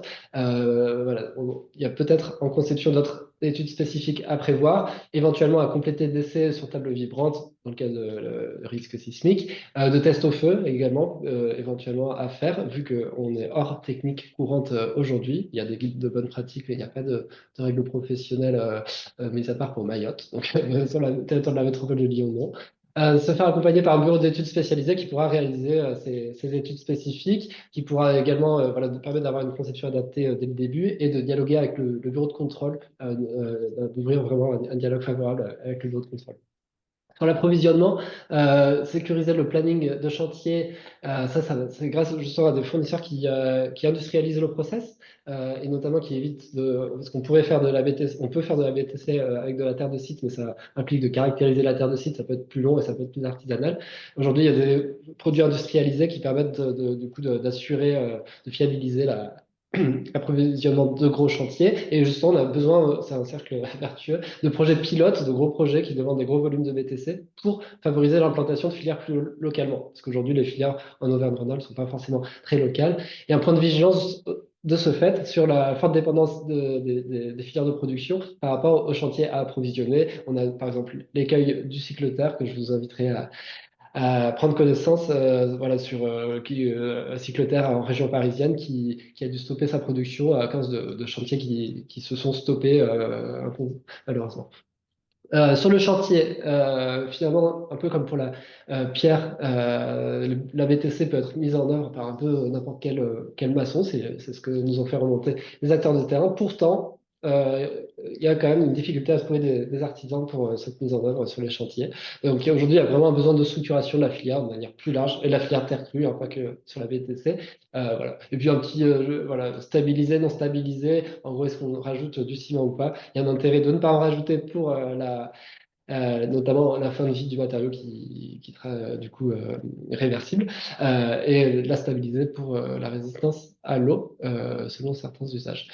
Voilà, très rapidement, donc, quelques exemples que vous retrouverez dans notamment le collège Craft dont on a déjà parlé sur le bois, où de la BTC était prévue et pour différentes raisons, notamment économiques et disponibilité d'entreprise, n'a pas pu aboutir sur le volet BTC. Vous aurez tout le détail dans le rapport. Donc sans plus attendre, je laisse la parole à Vianney Charmette et à Marjolaine Roche pour nous parler du groupe scolaire Samuel Paty à Tassin la demi-lune. Oui, bonjour tout le monde.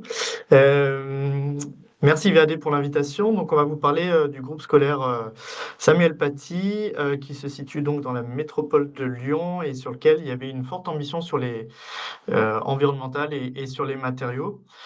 Alors, je veux bien passer la salle. Super, merci. Donc, c'est un projet un peu double dans le sens où il y a à la fois un bâtiment qui comprend le groupe scolaire sur 3 niveaux, plus une cour de récréation en toiture, et un parc ouvert au public, donc le parc de la Rhôde. La conception initiale du bâtiment cherchait à minimiser la surface d'emprise pour laisser le plus possible de pleine terre au parc. Et c'est pour ça qu'on a un volume assez compact sur le projet, mais avec des relations très privilégiées entre l'intérieur et l'extérieur. On le verra sur les slides suivantes. Et juste avant de passer à la suite, petit point sur la Noria, donc qui est le petit bâtiment qu'on trouve au milieu, à l'interface entre le groupe scolaire et le parc, et qui est un petit bâtiment en pisé qui était préexistant et qu'on a voulu conserver, qui servira pour l'accueil d'associations locales. Voilà, on peut passer à la suivante, super. Donc là, on a une vue, en coupe de la maquette, du projet. Donc très rapidement sur, l'identité, donc c'est un groupe scolaire de 15 classes avec le fameux parc public dont je viens de parler. On a été accompagné, par un bureau de contrôle qui s'appelle Alpes Contrôle et qui est peut-être connu, par pas mal de monde, ici présent, qui sont, réputés, pour être un peu à l'avant-garde sur, tous ces sujets, matériaux, bio et géosourcés qui nous ont donc, bien aidés. On a un niveau carbone, 2025 qui a été atteint et on est, presque 2028, dans le sens où, il est encore possible d'affiner les calculs, sachant que le projet là, il est en phase, chantier. Et donc on verra, ce que ça donnera à la fin. On a 3 700 m² de surface de plancher, coût de travaux d'environ 12 millions d'euros et la livraison est prévue pour la rentrée 2026. Quelques caractéristiques distinctives du projet, la première, c'est qu'on est sur une construction mixte bois-béton, sachant que le béton qui a été choisi bas carbone a été, utilisé essentiellement sur, les fondations, des cages de circulation et des ouvrages, très spécifiques techniquement, comme certains planchers, qui avaient, besoin, de valider, soit des performances structurelles, soit des performances acoustiques.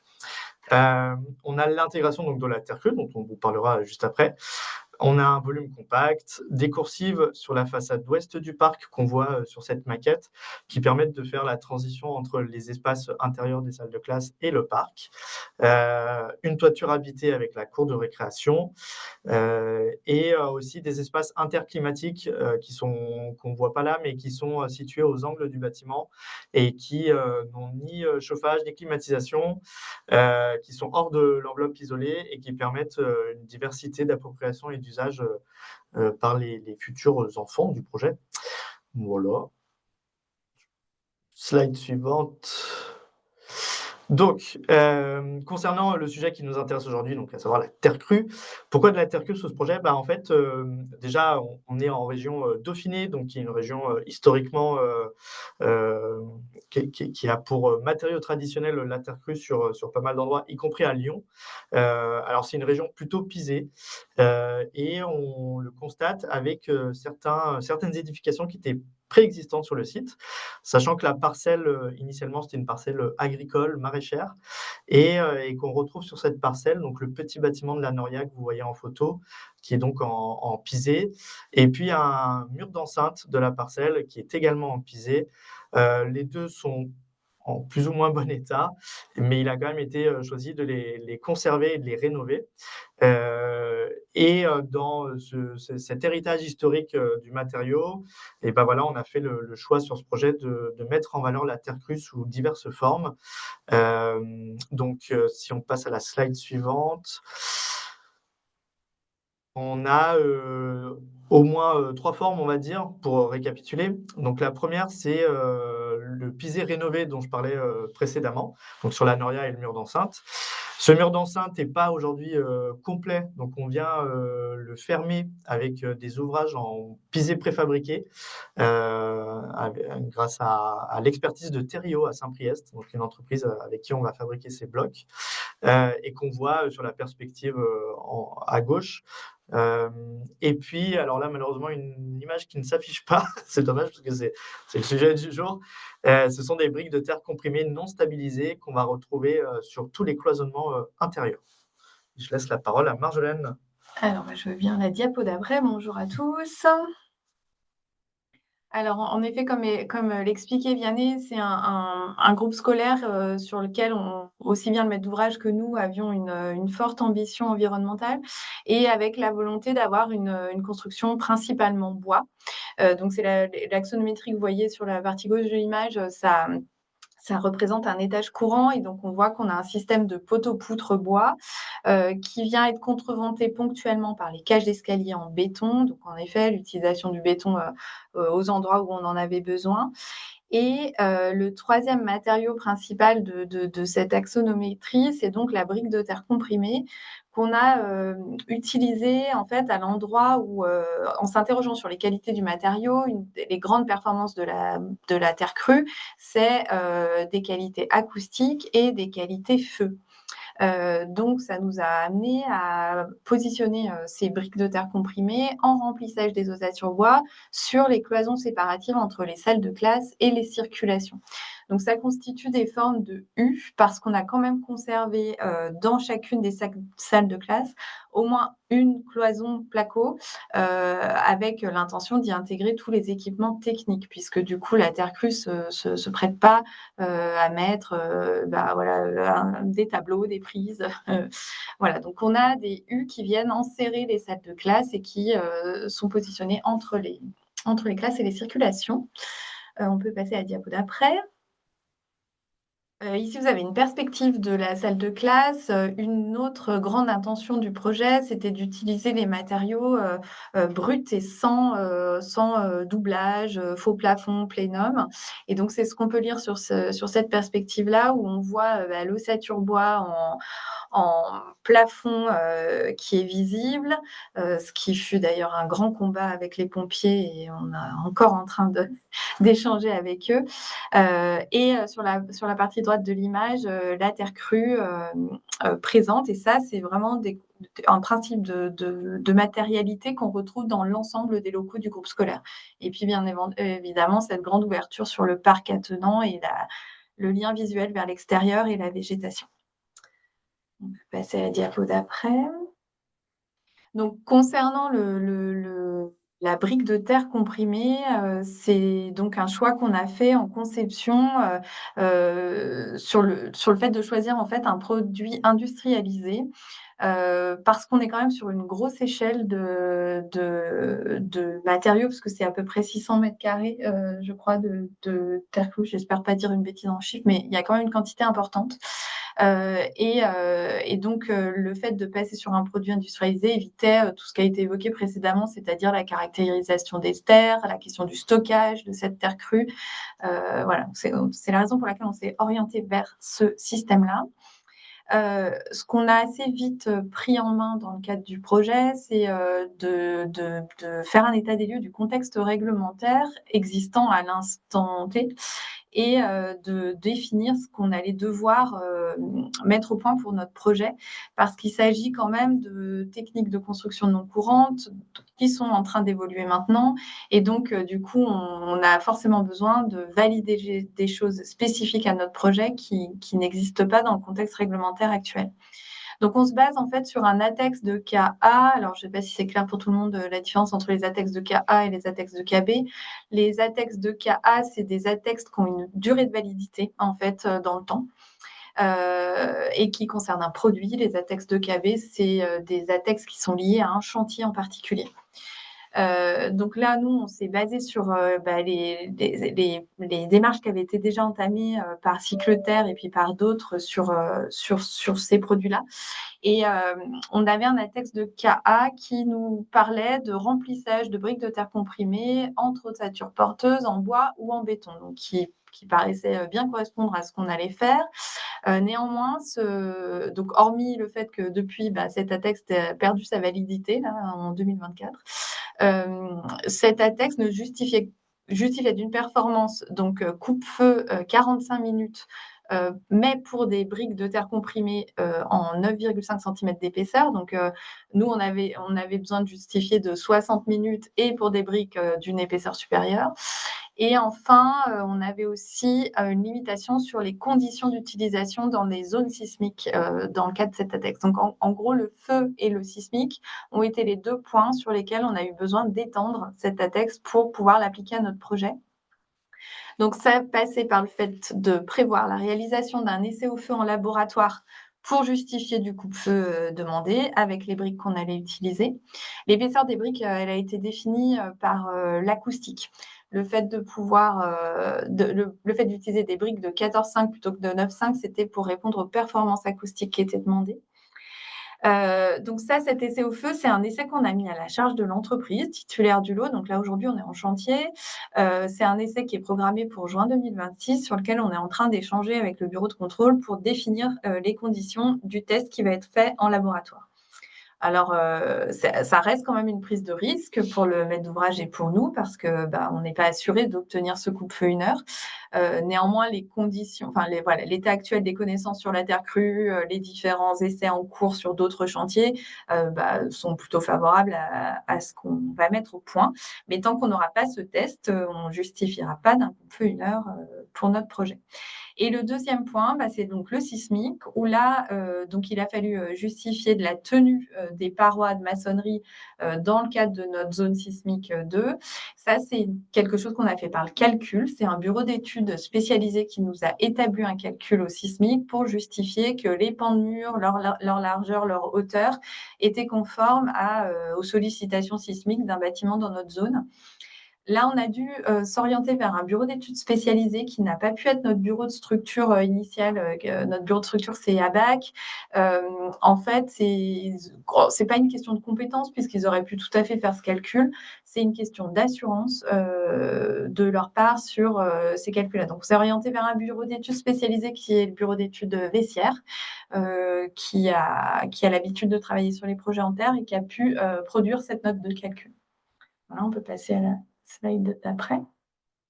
Là, vous avez une vue un peu détaillée du principe de pose des briques de terre comprimées, donc en remplissage des ossatures bois. Et ce détail, il ressemble à ce qu'on va créer pour faire le test en laboratoire. Donc, le principe, c'est que, en fait, il y a vraiment 2 points sensibles, à la fois au sismique et à la fois au feu. C'est la liaison entre la brique et l'ossature bois. C'est vraiment ce point de contact-là.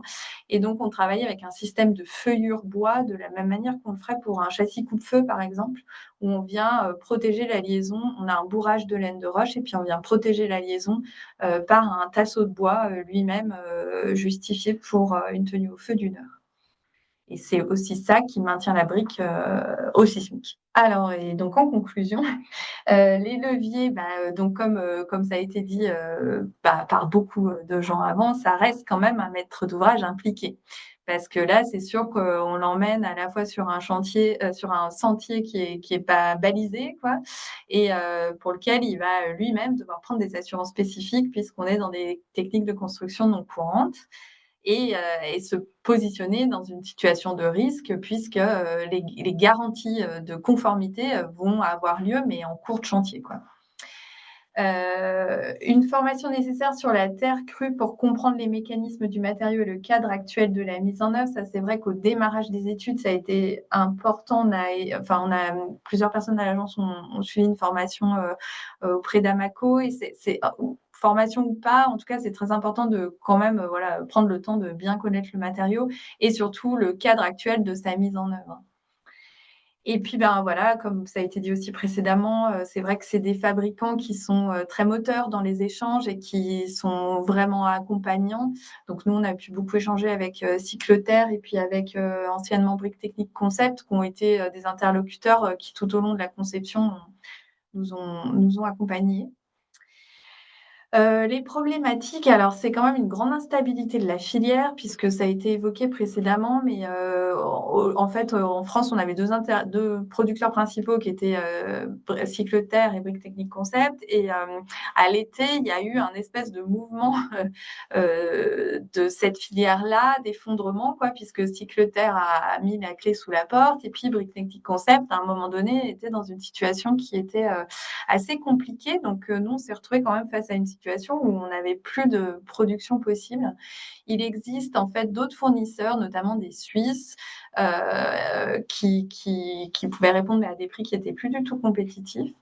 Donc, c'est vrai qu'on a quand même une filière qui n'est pas encore complètement bien structurée pour des projets de cette échelle-là, parce qu'encore une fois, on est sur une taille de projet là qui est quand même importante. Donc, en tout cas, c'était des fournisseurs capables de répondre à cette échelle-là. Une autre problématique, peut-être juste pour conclure sur ce sujet-là, c'est qu'entre-temps, Terreal a racheté Briques Techniques Concept et donc du coup, on a pu continuer à avoir ce fournisseur-là, mais ça reste un peu le seul interlocuteur structuré pour l'instant en France. Il existe d'autres fournisseurs qui font des briques et notamment qui utilisent des terres locales, qui peuvent se déplacer avec leur presse pour venir fabriquer des briques sur les sites de chantier. Mais c'est des structures qui n'ont pas les reins pour absorber, nous, la quantité de briques qu'on développait dans le projet et qui peuvent être adaptées sur des chantiers de plus petite taille. Le coût de la matière, bien sûr, qui reste quand même un coût assez important parce que on a fait l'exercice de comparer par rapport à un cloisonnement traditionnel en placo, c'est quand même presque x3 le prix, sans parler des incidences que ça a sur les structures, parce que c'est un matériau qui est lourd, donc qui va venir. On a une structure bois qui est dimensionnée pour supporter la brique de terre crue et son poids. Donc, c'est une incidence de coût qui est importante. Par contre, ce qu'on mesure jamais, c'est l'économie qu'on fait justement en doublage, en parement, en habillage. Voilà. Une prise de risque par rapport au cadre réglementaire. Donc, c'est ce que j'évoquais précédemment, le fait de devoir réaliser un essai au feu. Et puis, quand même, l'attribution du marché. Alors, sur cette opération, on avait fait le choix de sortir un lot qui était le lot briques de terre comprimées uniquement. Le reste du pisé a été mis dans le lot du maçon. Mais on a fait le choix de sortir ce lot pour pas se retrouver à avoir un prix sur la terre crue qui explose parce qu'on aurait les mains liées sur le lot maçonnerie. Ce choix-là, à vrai dire, lorsqu'on a consulté la première fois, on n'a pas eu de réponse sur le lot terre crue. Donc, c'était peut-être pas nécessairement la bonne solution de le faire. Mais c'est finalement le maçon de l'opération qui a pris ce lot, mais qui a eu aussi du mal à trouver des sous-traitants, en fait, à la fois intéressés, parce que c'est vrai que c'est quand même un temps de pose qui est plus long, c'est un matériau qui est lourd à mettre en place, et aussi des entreprises qui soient assez assurées pour la pose pour des techniques de pose non courantes. Donc, les entreprises restent quand même assez peu intéressées à cette échelle-là de projet. Encore une fois, je pense que la taille du projet fait beaucoup. Voilà. Et puis, au niveau des perspectives, je vais laisser parler. Très rapidement sur les perspectives, donc Nicolas l'a déjà bien présenté, c'est la brique de terre comprimée et la terre crue en général, c'est un matériau très vertueux sur plein d'aspects. C'est aussi un héritage patrimonial, c'est aussi un très beau matériau qui nous plaît par son aspect esthétique. Dans la situation de la métropole de Lyon, c'est aussi un matériau qui répond à plusieurs référentiels locaux. Notamment Grand Lyon Habitat Durable 2022 qui parle de matériaux ressourcés. On a aussi les cahiers techniques et notamment le cahier matériaux de la métropole dans lequel c'est un matériau qui est cité. Et donc après, difficile pour nous de nous mettre à la place de la métropole de Lyon et de savoir exactement ce qu'elle peut faire pour améliorer la visibilité de ce matériau. Mais voilà, comme on l'a déjà un peu dit, il y a la nécessité que la maîtrise d'ouvrage s'implique, que les programmes soient bien taillés pour ce genre de matériaux non conventionnels.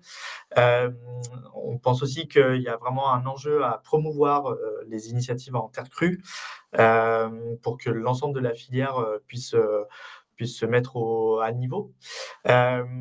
Comme le disait Marjolaine, il y a une problématique de structuration de la filière à laquelle peut-être la métropole pourrait participer.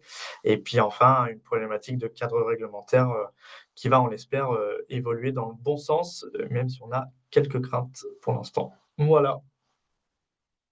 Alors, juste pour compléter, on Ouais. n'a pas tant de crainte que ça. La volonté, c'était aussi de chercher des ATEX génériques, en fait. C'est la difficulté qu'on a sur ces matériaux-là, c'est que chaque projet, en fait, les PV n'existent pas pour des jonctions sur tout type de support. Donc, dès qu'on a un micro point qui déroge à l'ATEX précédent, on est obligé de refaire un ATEX. Et ce qui serait intéressant, en effet, pour développer ces matériaux-là, c'est de retrouver ce qui a été fait en son temps sur le placo, sur plein d'autres choses, mais des PV, en fait, qui permettent de répondre à différentes configurations. Pardon, c'était pour... Ouais. Voilà. Merci à tous les deux pour votre témoignage et donc du coup et merci aux participants d'être restés jusqu'ici malgré qu'on ait débordé un petit peu. Et du coup, on laisse Vincent Pietrowski de la métropole nous dire un mot de conclusion. Eh bien, oui, merci. Oui, je suis chargé de faire une petite conclusion de 1 heure max à cette heure assez tardive de la matinée maintenant. Donc, pour aller à l'essentiel, d'abord adresser nos remerciements collectifs à l'ensemble des contributeurs de tout ce travail présenté ce matin. Un remerciement particulier à nos intervenants. Aujourd'hui, merci à vous d'avoir consacré un peu de temps, un peu d'énergie, voilà, à partager ces expériences, à vous être prêté au jeu de répondre aux quelques questions dans le chat également. Merci à VAD pour le travail de coordination, de formalisation et l'organe du webinaire ce matin. Vous l'avez compris, ce webinaire, il visait à donner envie d'aller plus loin. Beaucoup de choses ont été dites ce matin, mais il y a encore beaucoup de matière dans ce rapport qui sera donc bien publié sur ce site transition-btp.grandlyon.com avec le support de ce webinaire actuel. Ce travail-là, il s'inscrit évidemment, pour répondre au point précédent, à une action plus globale sur un travail porté à la fois par la direction de la maîtrise d'ouvrage urbaine et la direction de l'éco que je représente pour contribuer à la structuration et au développement de ces filières qui sont émergentes. Un certain nombre de documents, de publications sont disponibles aussi sur ce site. J'invite toutes et tous voilà, à aller fouiller sur ce site pour découvrir tout ça. Et je profite simplement pour terminer de rappeler que le 15 mai prochain s'organise dans le cadre de l'animation de cette filière que l'on porte, un temps dédié aux enjeux du bâtiment au sens large, en présence de nos 2 élus référentes. Donc un temps très ouvert pour aborder les enjeux de la régénération, réhabilitation, de parler aussi des perspectives de cette animation qu'on porte depuis plusieurs années à la métropole. À nouveau, toutes les informations nécessaires, les inscriptions, etc. seront disponibles très prochainement sur ce site transition-btp-grandlyon.com. Voilà pour le mot de conclusion. Je vous souhaite donc à toutes et tous une bonne deuxième partie de journée désormais. Merci à vous.